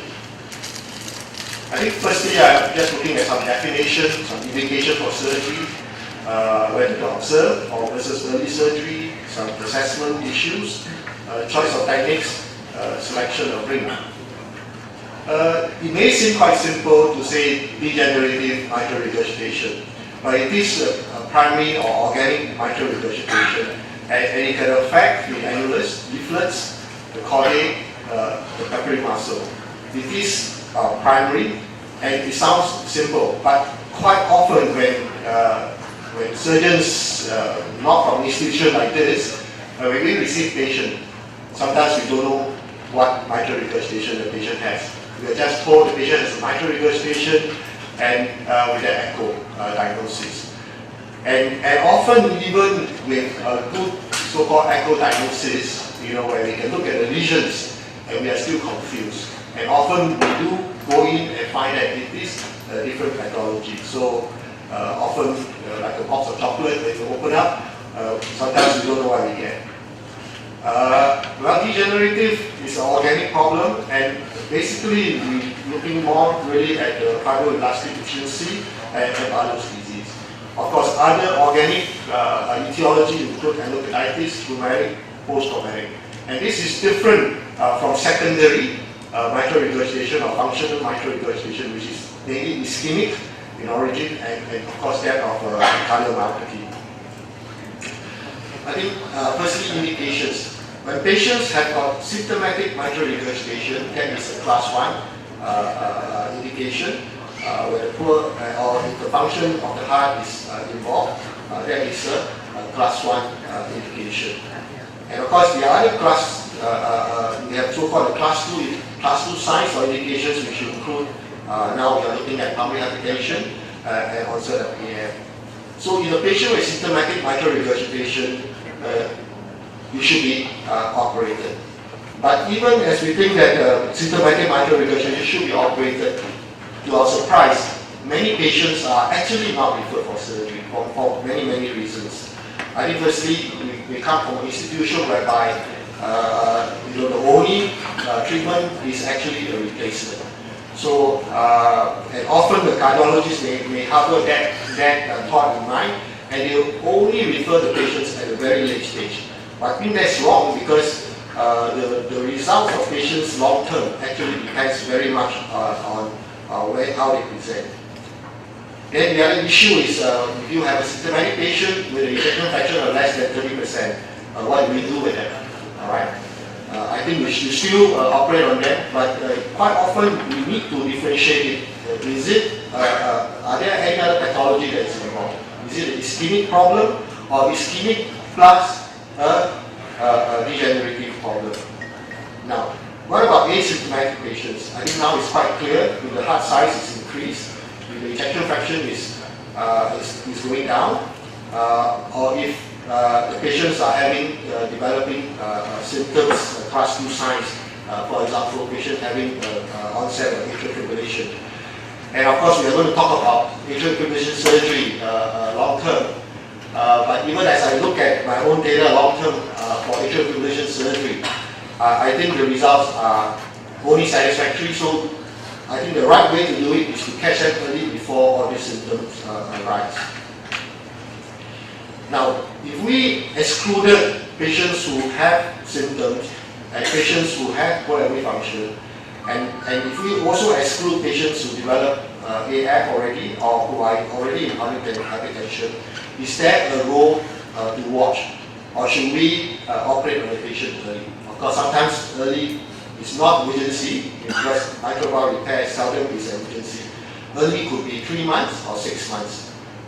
Well, I think the data has now collected this meta-analysis, about 5 papers, already show that there is some benefit. Even if you exclude the class 1, class 2 symptoms triggers, I think there is really a value in watching this patient very carefully and operating on that. Remember, mitral valve regurgitation is not innocuous. Many patients can die while waiting for mitral valve surgery. Next, categorization of patient. I think firstly we need to realize that degenerative mitral regurgitation is not one disease. It's a whole spectrum. You know, on one side we have the so-called fibroelastic deficiency patients, and on the extreme side, of course, we have the Barlow's disease. And the presentations are actually quite different. The Barlow's disease patients can present earlier, whereas fibroelastic deficiency tend to occur in older patients. The annulus are not dilated, and the symptoms of these patients are actually a lot shorter than patients with Barlow's disease. So it is quite different. And the issues that we face are also different. With the patient with fibroelastic deficiency, the tissues are thin. The annulus is not big. So in a patient like this, and quite often these patients may be very old patients. You can have an 80-year-old patient who had an echo maybe 3 months prior, who do not have mitral regurgitation, and all of a sudden they present with symptoms of breathlessness, and more likely it will be a caudal rupture for this group of patients. And actually you do not want to wait for this group, because even though they are old, quite often these patients cannot get out of heart failure, or even if they get out of heart failure, they can come back easily again. And of course, the spectrum of degenerative disease from one side where there's no tissue to the other side where there's a lot of tissue. So there is, in a sense, increased complexity when you are dealing with these lesions. But it does not mean that the FED present early, small atriums are easy to deal with. They are not. Because often they are very fragile patients, and you may have to deal with the issue of a small atrium. And what about in patients whereby the annulus is not dilated, and sometimes even small rings are difficult to put in? What do you do with them? So, firstly, when we approach degenerative mitral disease, we need to look at where they are in the spectrum. All right, and of course, we all know that the easiest, and we hope that most surgeons will be able to do a straightforward P2 problem, but the more involved the valve is, it's going to be more and more difficult to repair. So when we start, we need to know our limits. We need to know what we are comfortable to deal with, and also we need to categorize what patients they are. And it is probably not wise to start with something that is very complicated. But quite often we need to keep calm. We need to analyze the valve properly before surgery, and then really in all cases to repair it. And for people who start repairing valves, we are not as privileged as Dr. Fan, who is brought up in a very good unit, where the whole training process is involved. Actually, the run-of-the-mill surgeons, most of them especially do not experience many mitral valve repairs in their life. Right, so many surgeons who so-called do mitral valve repairs may be only doing 5 or 10 a year. So it is very difficult to learn mitral valve repair in that sort of unit. So I think what Dr. Fan is doing, what Dr. Kawisa is doing, whereby we have groups of people coming to a center like this where so many patients are being done, I think that is a good learning thing to do. And I think all surgeons who want to do mitral valve repair must make a point to learn it. And of course, Dr. Kapadia is here, and the whole range of so-called techniques have been used. Easiest to use, of course, is the ring. And I think in some group of patients, especially just annular dilatation, I think a ring is useful. So if you approach a patient with an ischemic mitral regurgitation whereby a ring can be put in, I think that's a good way to start. Learn how to put in rings first. And then next we have this congenital resection. And of course we don't do congenital resection anymore, we probably do triangle. Now caudal shortening can be done, caudal transposition that was demonstrated before.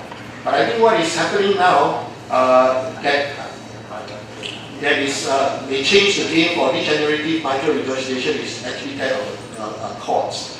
So firstly, learning curve, we need to understand the anatomy, we need to understand the function, then annuloplasty. Next, learn leaflet resection, then next, corneal transfer and replacement. So a good echo is important, and recently with the advent of the 3D echocardiography, it is now more and more easy for a surgeon to visualize the valve before surgery. And my teacher used to tell us, you have to close your eyes, imagine what you are going to encounter during surgery, and when you open up the valve, all right, be prepared, because now that you understand the valve from preoperative echo, you are prepared. So don't panic. I think one big problem that people face is that they panic, or they play safe. They look at the valves and straight away they change the valve. So you will never learn valve repair if you just do a valve replacement every time you see a difficult case. So some of the techniques that I mentioned earlier, I think all these are quite known. So I think what is happening now is that now we realize that it is probably better to respect than to reset. Of course, there are concerns sometimes if you find a very, very degenerated, very abnormal valve. Should you actually keep it rather than to resect it? I think that will affect the long-term result. But I think the general trend is that we try to respect rather than reset.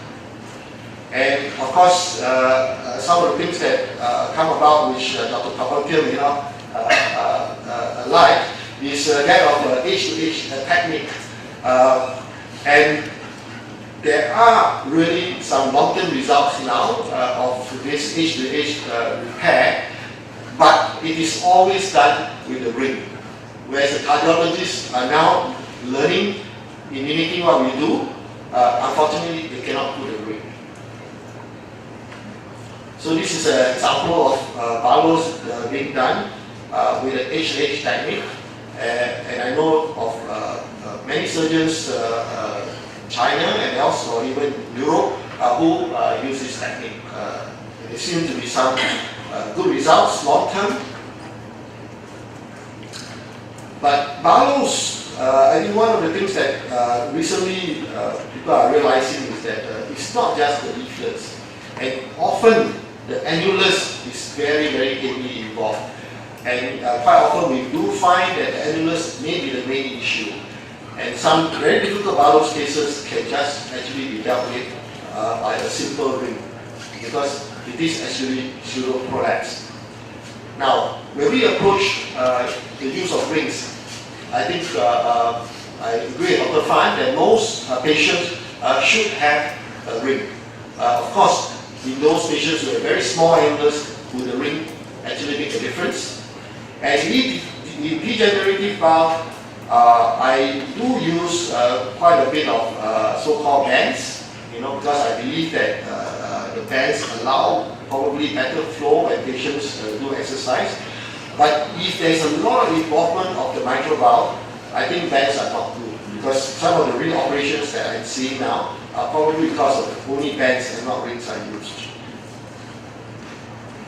So I think by and large, in a good unit, mitral valve is a repairable condition, and we have very good long-term results. And I think the use of artificial cord has really changed the game, because it allows us to extend a lot, and the long-term results are pretty well respected. I'm going to show just a short video.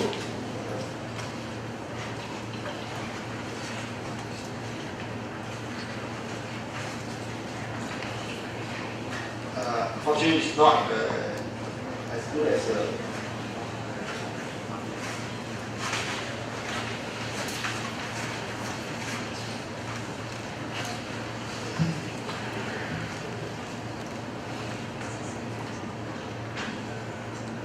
I'm sorry, the video is not showing, so I'll probably end the talk here, and there will be some videos that we show that. Okay.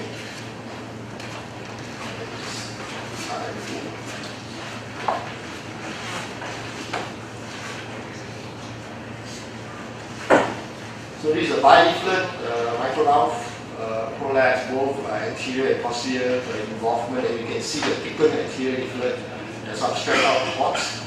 And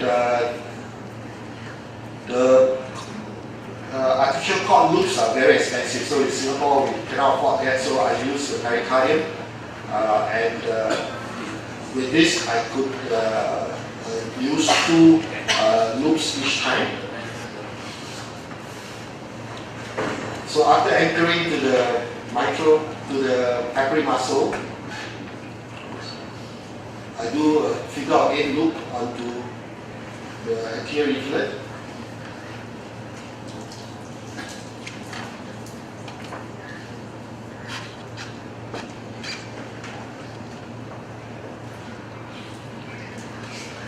Here I put in the annuloplasty sutures, and in this situation I was going to use the pen.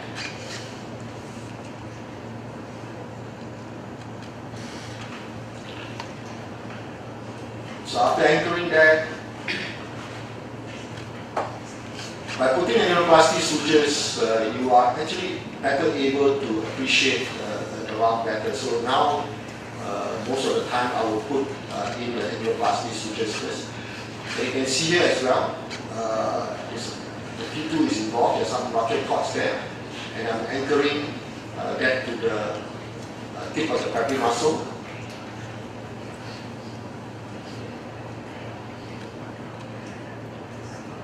Those 2 sets of cords to the P2, and they both come from different part of the papillary muscle. This is another one. I use a figure of 8.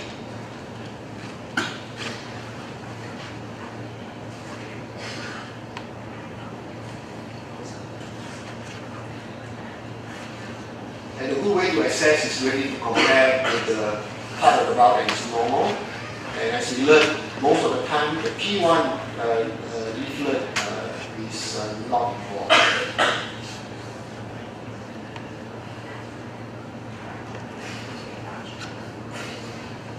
Over here, I realized that it's still a little bit prolapse here.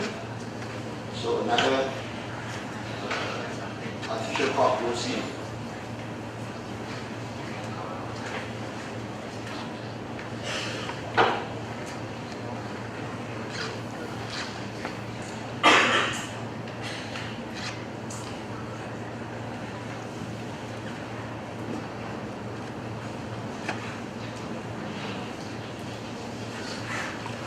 Here again, comparing the leaflet before I lie down.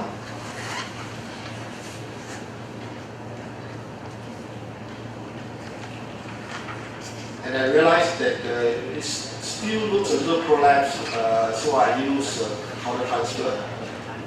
So one of the cords was, secondary cord was cut, and use that to reinforce, to shorten the leaflet.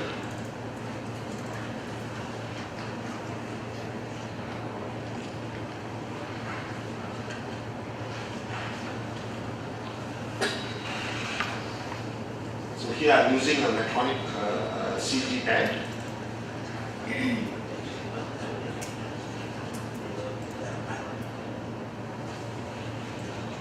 So I think with a smile, and this is the end result. Thank you.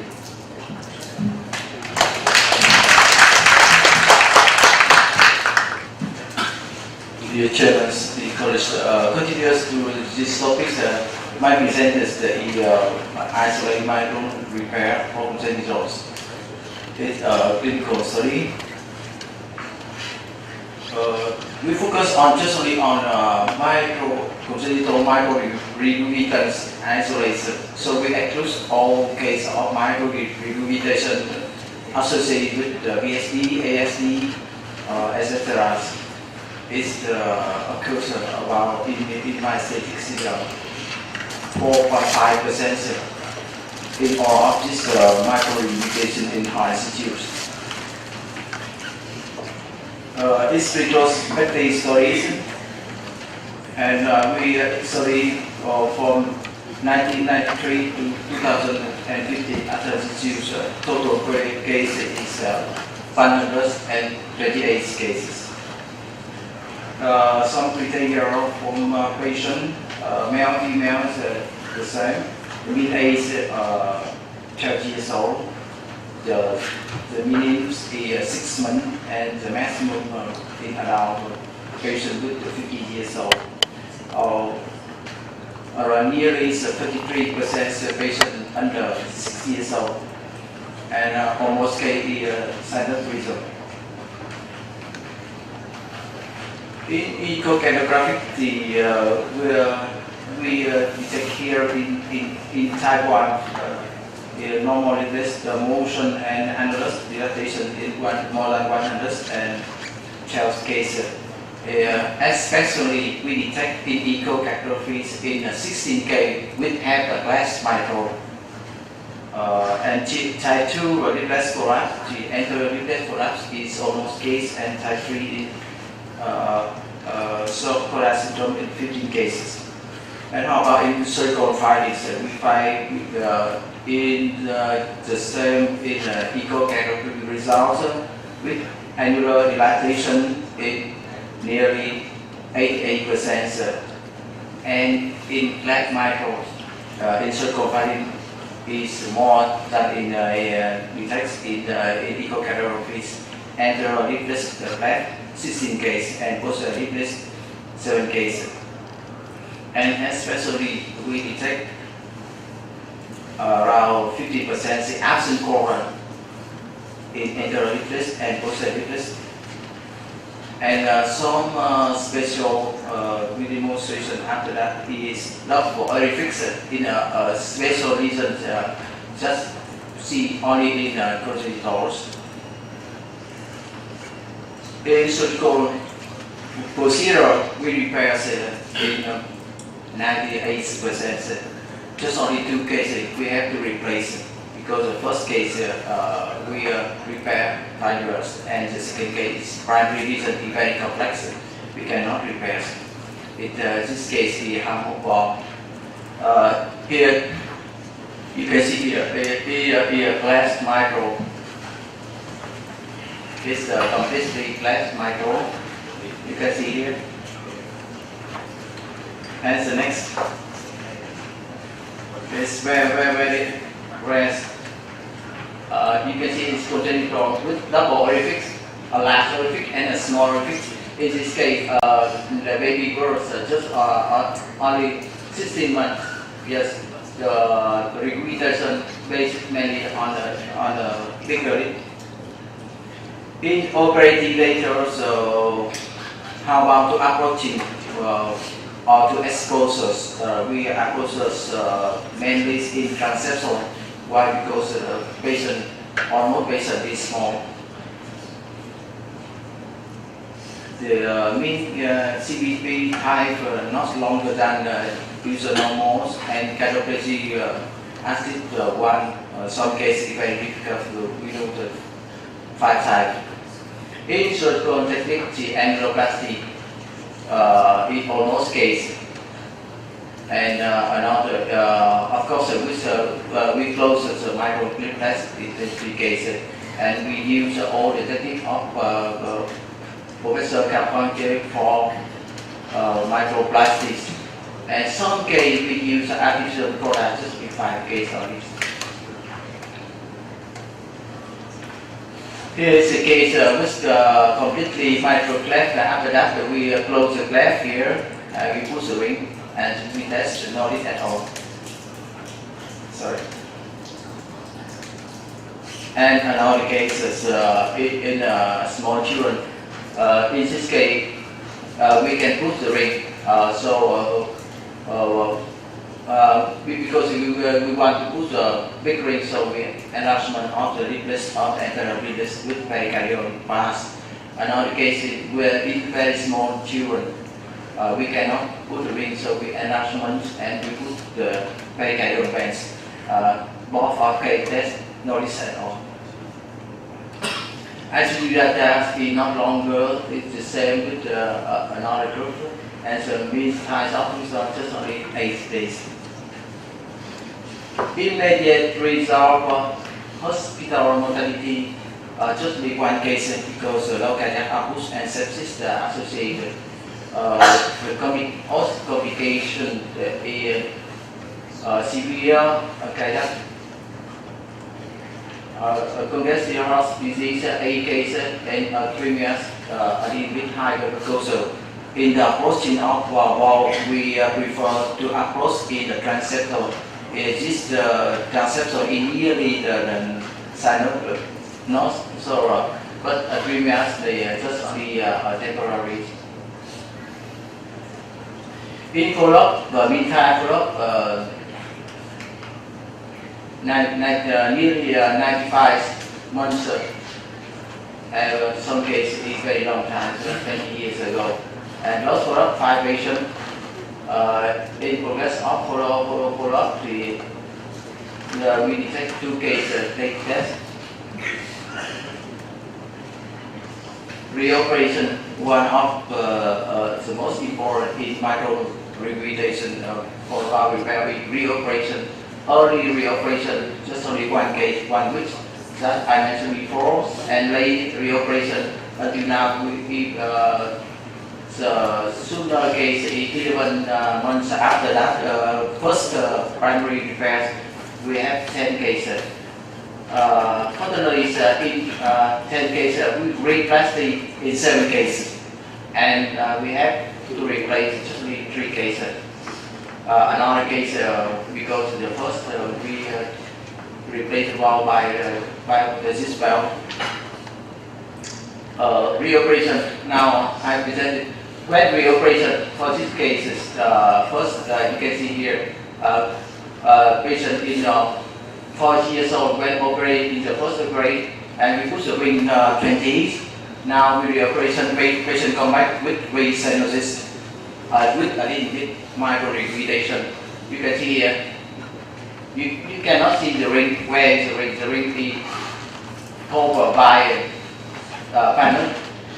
And secondly, we remove all of the tissue with fibrosis, like we see the ring here, and we remove the ring. After that, we remove all of these tissues. And then we re-evaluate the tissues, the quality of tissue. In this case, the quality of tissue is still good. So we enlargement and we put the band, the test is okay, no need at all. In echocardiography in long term, absent on my list, 80% moderate, 40% sorry, and CBA is indicated. In this case, we will operate. Discussion. So we focus on. So should we put the ring when on another case, anti-renal surgery? In compare with another study, you can see we divide 2 groups. We put the ring and we put the bands. In first group, you can see here, if we put the ring operation is very, very low. Injuries of the shoulder or is out, so it's very low. In contrast, in group with no push the ring, the reoperation on re-MR is very high. You can see here 28%, maybe in the Dr. Sobo 40%, and actually in group of with no push the ring 16% reoperation. And time surgery, because some patients 23% in group. This study is under 6 years old, so we delayed the age of operation. As soon as long as possible, because in small patient with 5-6 kilograms, it's the wall is very small, very difficult to repair. And we analyze in ecograph the reason can be suitable for repairs.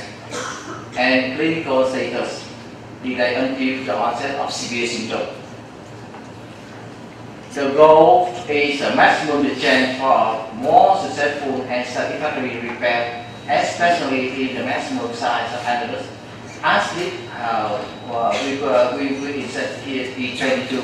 Some case, in such case, in very small patient, we accept 20 because if we put the ring very small, after a few years, the patient come back because the restenosis. And here, if long-term results, we compare with another auto.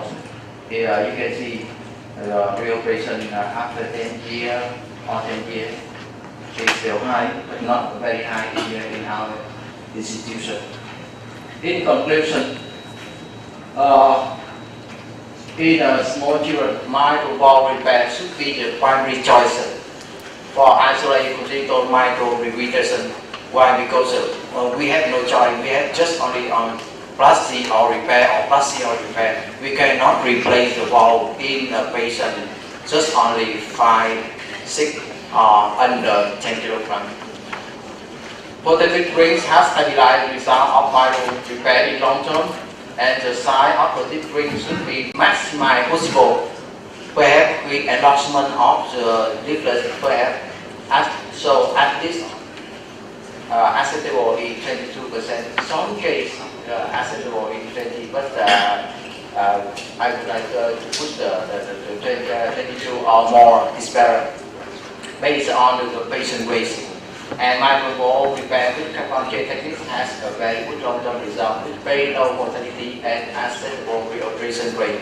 Thank you so much.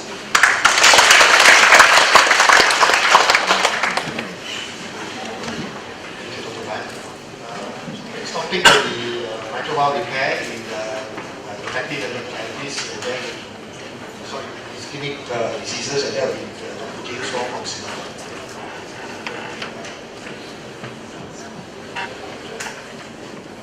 Right, thanks Dr. Ranfan.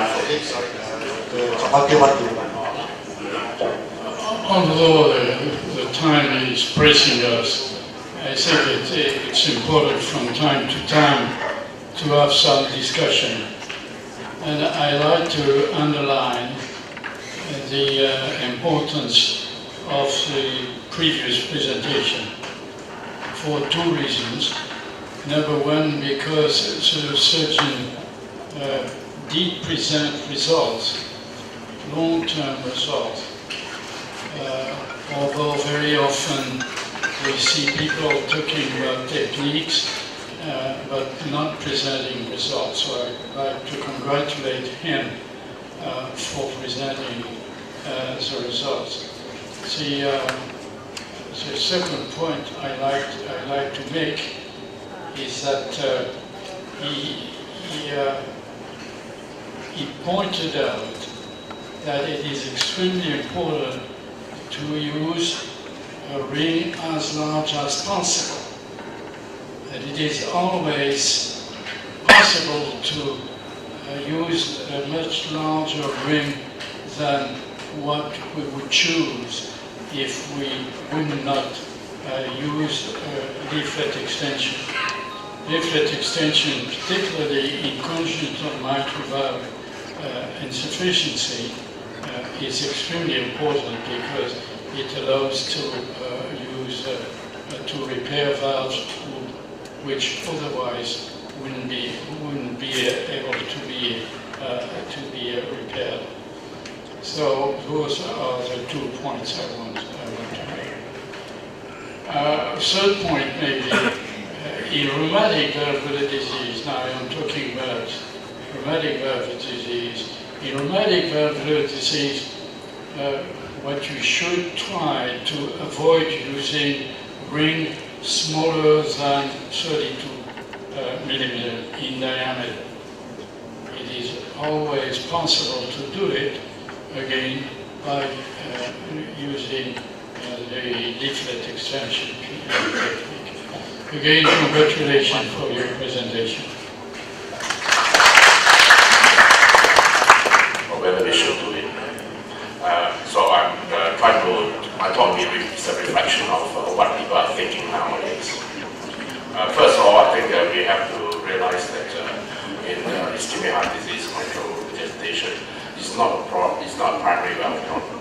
It's a function, it's a sensitive problem to the ventricular disease. And this actually last week. So, and discoloration caused by dilated left ventricular tethering with quite more difference. And but it's known to be bad disease in the sense that the more MR they have, less they survive long. Even a little bit of MR can be disastrous with ischemic heart disease. Yeah, even with effective recurrent office, it's much smaller than, much smaller than degenerative heart disease. You're not going to live too long.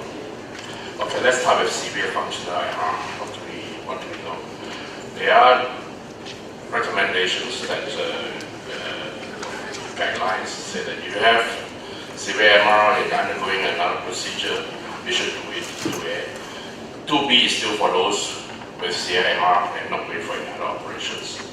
Okay, and more recently, even if you have ejection fraction of 30%, it can give you a class 1 level. Class 1 instead. Okay, but what should we do?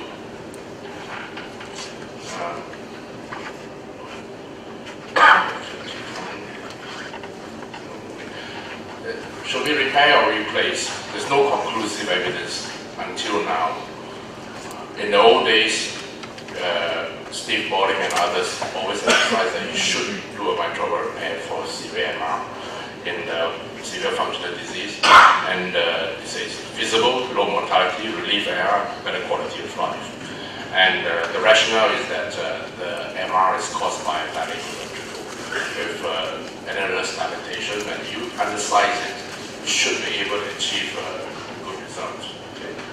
And the problems the witness actually see is that we find that studies goes on that various papers show that they do recur, maybe 30%, even more. And what should we do? And this prompted us to for this landmark study, I'll call it landmark study, a randomized study of mitral valve repair versus regurgitation. And this has been discussed around and around and over the various AATS meeting, American College of Cardiology, and so on. What basically it is that patients who are undergoing CABG and with severe functional MR should either go for repair or replace it. They randomize it. Right? And actually, if you look at the data on the two groups, they actually the ejection fraction is not too bad, 40 to 42%. And they are really not very sick heart, it's moderately sick heart. And 93 to 95% undergo concomitant CABG. So you got to know what we are comparing, apples and apples, to the repair and replacement. And what the results are, there are no mortality difference between repair and replacement. This is a 1-year study. And serious adverse events, again, no difference. And recurrent MR 1 year, those patients who have mitral valve repair, about 30%. So whereas replacement hardly. And so to summarize it, all at 1 year, there's no difference in reverse modeling compared with repair versus replacement, no difference in clinical endpoints, and no difference in quality of life. But more on, I think, what about those that have repaired without recurrent MR? They do quite well. Not in terms of survival, because the survival is the same, you group them all together. But in terms of remodeling, reverse remodeling, those that have repaired without recurrent MR do quite well. That is at 1 year. But now we have 2-year endpoints now, and this was discussed at HA 2005, and this is discussed at AATS this year, again by Anchor. And look at that, in terms of remodeling, not much difference between repair and replacement. They're quite the same. And in terms of mortality, again, no difference. And base events, no difference. But in terms of serious adverse events, there is some slight difference now, and that refers to heart failure. The more failure in the repair group than replacement. I think maybe because of the recurrence. And because of more failure in the repair group, more patients are readmitted for either cardiac failure management or pacemaker and so on. And in terms of 2 years, the recurrence of moderate MR in the repair group has increased from 30% to almost 60%, 50 to 60%. So that's not good for mitral valve repair. Or nature of the disease before we contaminate the microbiome.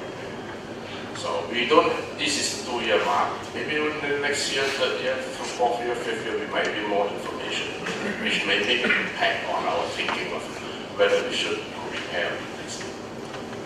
And, but again, in those patients who have repaired and they do not have any recurrence, they do pretty well in terms of reverse remodeling. Okay, although they still have not shown any difference in survival. What causes the recurrent MR? Of course, this is the hot topic at the moment. Why should people who have repaired would have recurrent MR? The big question to answer maybe is too much tapping. It means the valve is too much taken up going to the apical side. Because even with the ring, and you might get good result initially, but as time goes on, recurrent MR occurs. And one of the sort of indices that one should have look at the valve before we even decide on repair replacement. There are many papers on there. One of them is that, well, if you have basal aneurysm, then you shouldn't consider changing the tag instead of repairing in terms of replacement. Or if you look at the angles of the mitral valve and anterior leaflet, posterior leaflet, then even quote of various degree, 45 degrees, 45 degrees for the mitral leaflet, 25 degrees for the anterior. It's too tattered, then you might change the tag. You might not want to do a repair, or maybe add in a subvalvular procedures or whatever and so on. These things are all in state of flux. If the ventricle is too dilated, ejection pressure is too poor, you shouldn't even consider repair at all. So other people say that, look, this is just a ring. Why not go beyond the fellowship of ring and do a subvalvular procedures? But these subvalvular procedures are done, are few and far in between. There are no really big study on that, and some great surgeons can do it, but some do not. I think Greg Miller did a very good review of this thing and said that the whole field, the whole benefit is little with dead bodies, and you try to do too much of subvalvular procedures. But we don't know that this is a big area of so-called research, or medical surgeons can do something about it. But what we know is that the many procedures, you do a band around the premuscle, stitch of the premuscle, stitch, relocate the premuscle. But then again, you want to put a pack around take around the LV and so on. I think some of even the vendors have gone out of business doing it. But this is a whole area that may make a difference in time to come. Yeah, I'm not sure. I cannot answer that for you. So do we have an algorithm for surgical treatment severe functional MR in 2016? Should we wait for a 5-year result to see whether the recurrent MR make a clinical impact on the clinical outcome before we decide? Well, we can't wait. But this is one of the great thinkers, Peter Mack, the 2160 CDC, felt that first of all, we still do not know whether correcting the secondary MR for long life quality at all. Maybe mitral clip might help us to inform the field. I mean, there's various studies going on with mitral clip. But if surgery is to be performed, then you should do it in those cases with less saturated, more dilated ventricle, less dilated ventricle, or patient who have inferior basal aneurysm. Then maybe perhaps you can do some repair on them. Otherwise, if they have all these, then maybe do better with the replacement. Okay? That is for the severe functional MR. What about the moderate functional MR? This is another field that we're looking at it now. There are two options. Either you do a bypass, or you do a mitral valve repair adding on to the bypass. That's about it. And we should repair the valve. We shouldn't replace the valve for moderate MR, severe moderate functional MR. And there is a paper, it's a randomized study, which is good. Those randomized studies help us to really perform the field instead of doing things that might not be right to the as we had done in the past. And this was reported again, it's 2-year result reported again in the American College of Cardiology in 2016, and also in AATS in 2016, and by Bichler who did it. And this paper, which is quite a big group, about 300 patients, and they found that actually there's no improvement at all with CABG versus CABG plus mitral valve repair, especially no survival. And no symptoms improvement, no reported in the heart, The only thing that's improved is some improvement in MR grade. But this is not reflected in other studies, which are also randomized, but a smaller group. One is the Fatouche study, and which shows that if you add a mitral valve repair moderate to the MR, there is improvement in symptoms, there is improvement in remodeling heart, and also MR improvement. No difference in survival. And another paper by John Chan from the Ryan group or in UK, they also their conclusion reflect pretty much like Fatouche, and they say that they improve the symptoms through a remodeling heart in MR improvement. Again, no differences on survival, but they're not truly long term. Okay, so what should we do nowadays? Get 206. If you have moderate MR in a patient coming for CABG, should we do or not do? It's still controversial. There may be an algorithm, but algorithms can change, as you know, guidelines can change. But some great thinkers, they feel that you have moderate ischemic MR, they do it for CABG. If patient is reversible ischemia, especially all the walls, a reasonable ejection fraction, and not too large heart, then maybe you just do CABG alone. Because they felt that the ischemia, you correct ischemia, there's relief of MR in majority of cases, and few progresses of severe MR. So when you want to add a mitral valve repair for those patients moderate MR ischemia disease, some great thinkers again say that you have extensive scarring in the posterior inferior lateral wall, poor bypass targets, which suggests that ischemia may not help the MR, and larger heart and poor LV function, they may want to consider doing an additional mitral valve repair. But there is a caveat. The caveat is it should be done safely. I mean, you run some problem with CABG and so on. I couldn't go and add another additional bypass time, cross-clamp time during the mitral valve repair. I think you've got to be very careful because none of these studies have shown improved survival. They show some improvement in symptoms. I think it's a caution made by Toronto David. I think it was said by one of the thinkers. He said, don't try to be too clever and try to exchange 22 hours survival for imaginary 20 years survival by any procedure, which is not really proven yet. That's all I have to say. Thank you. Now I would like to discuss with you the topic that not many people talk about that in the conference around the world, that how to repair endocarditis valve. So, endocarditis mitral valve incompetence is not just treated medically, but also sometimes surgically. The type of, we have two types of endocarditis, acute endocarditis and chronic endocarditis. And endocarditis can occur in the presence or absence of existing valve disease. So the first surgical anatomy we should say is a vegetation. There are two kinds of vegetation, just single vegetation or spread vegetation. The second valve lesion in endocarditis is perforation. Maybe perforation one leaflet or both leaflet. The first valve lesion is caudal rupture. Caudal rupture can combine with other valve lesions. There are three kinds of caudal rupture. Initiality valve, normally the common valve refraction. Rupture of the cord usually happens at the middle of the cord.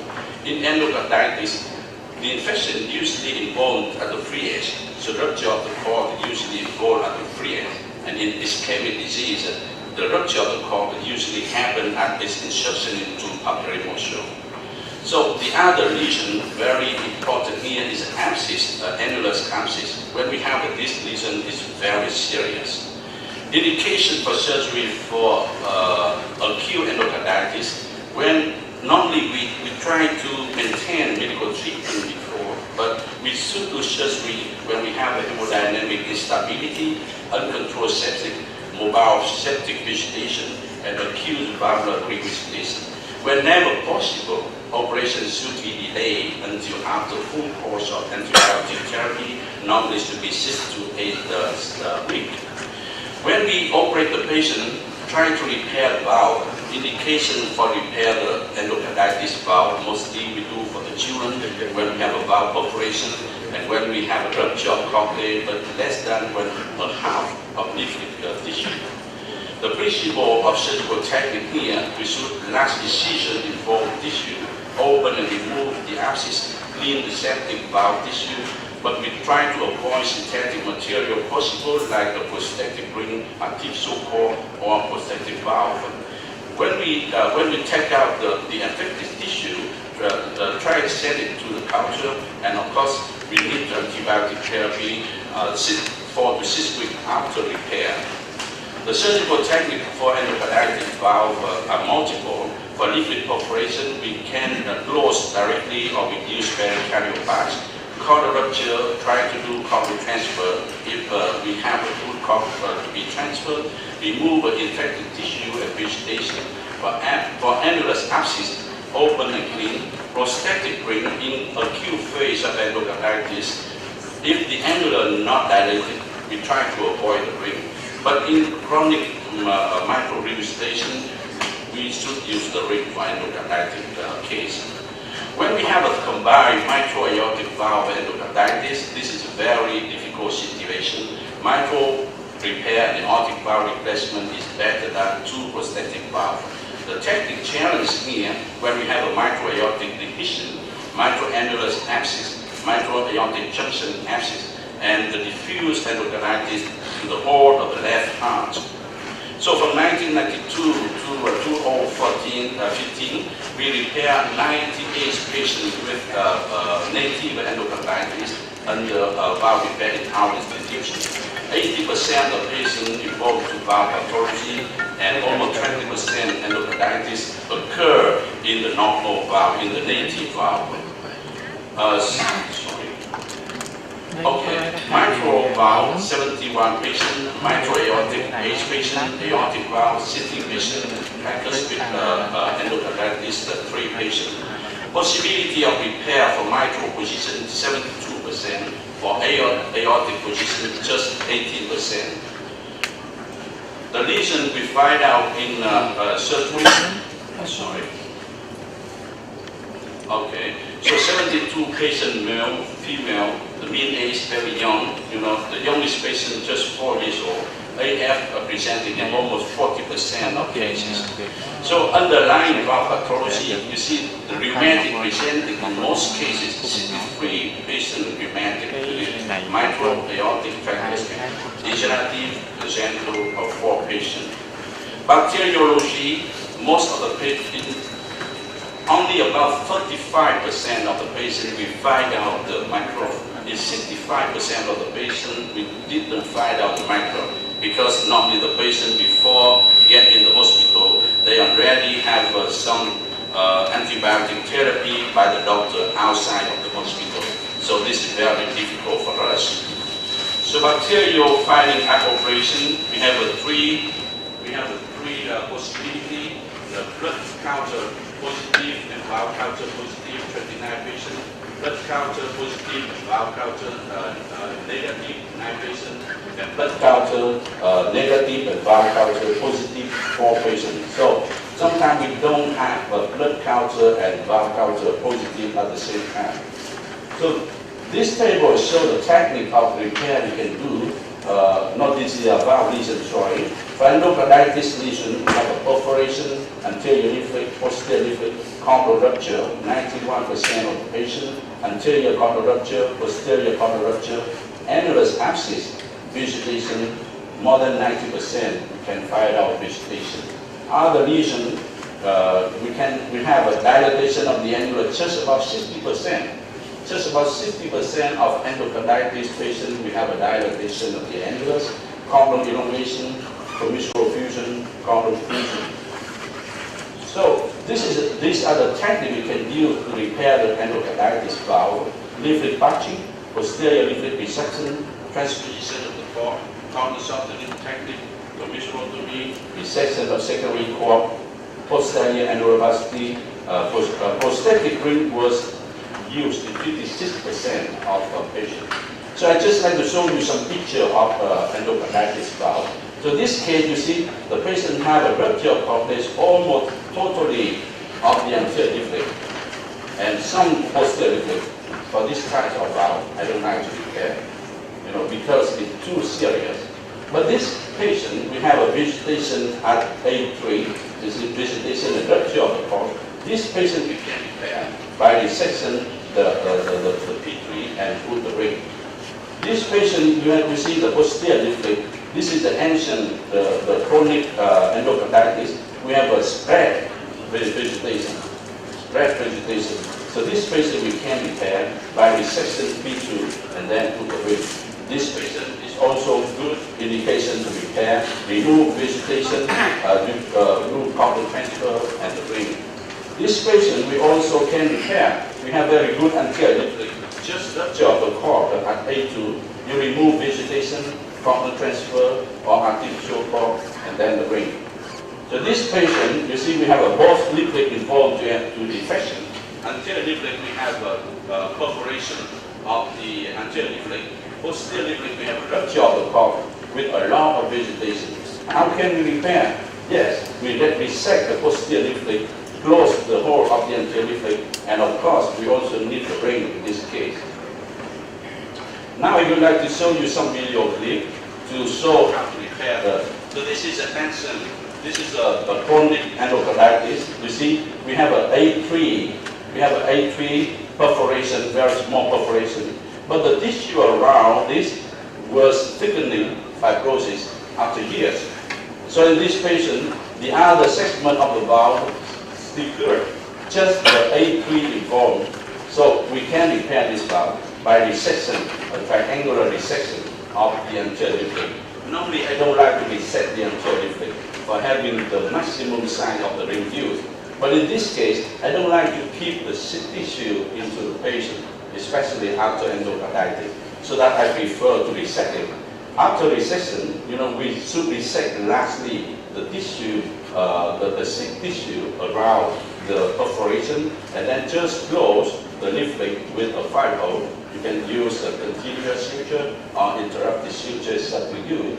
And then after that, we just need the ring. For the chronic endocarditis, in most of cases, we have a dilatation of the annulus because the disease already spent a long time. So in this case, we need the ring. In this case, we can use the ring 32. So 32 ring is very good for the patient. For the patient. Okay. Now we put the ring and then we test. We have very good result. The second video clip I show you. This is another situation. So this patient, this is acute endocarditis. This is acute endocarditis. Please show the video, please. All right. So this is you see we have a very big vegetation here and the sick tissue around A3. So this is acute endocarditis. We also need to remove this and then try to clean the leaflet with the betadine many times. And after that, you close the leaflet with continuous suture. In this case, it's almost obligation we resect the valve, not resolve the valve. And now we do the ring suture and then with the ring. So Dr. Carpentier just mentioned that trying to put the ring at least 32, but sometimes for Vietnamese patients, the weight of the patient is just around 40, 50 kilograms of weight. So for us, sometimes the 30 ring is also good, especially for the lady or for the young Vietnamese man. So we will discuss this about in the discussion. So this patient now we also use the ring, I think about 30 ring. And then we test. All right. So one more video clip. One more video clip.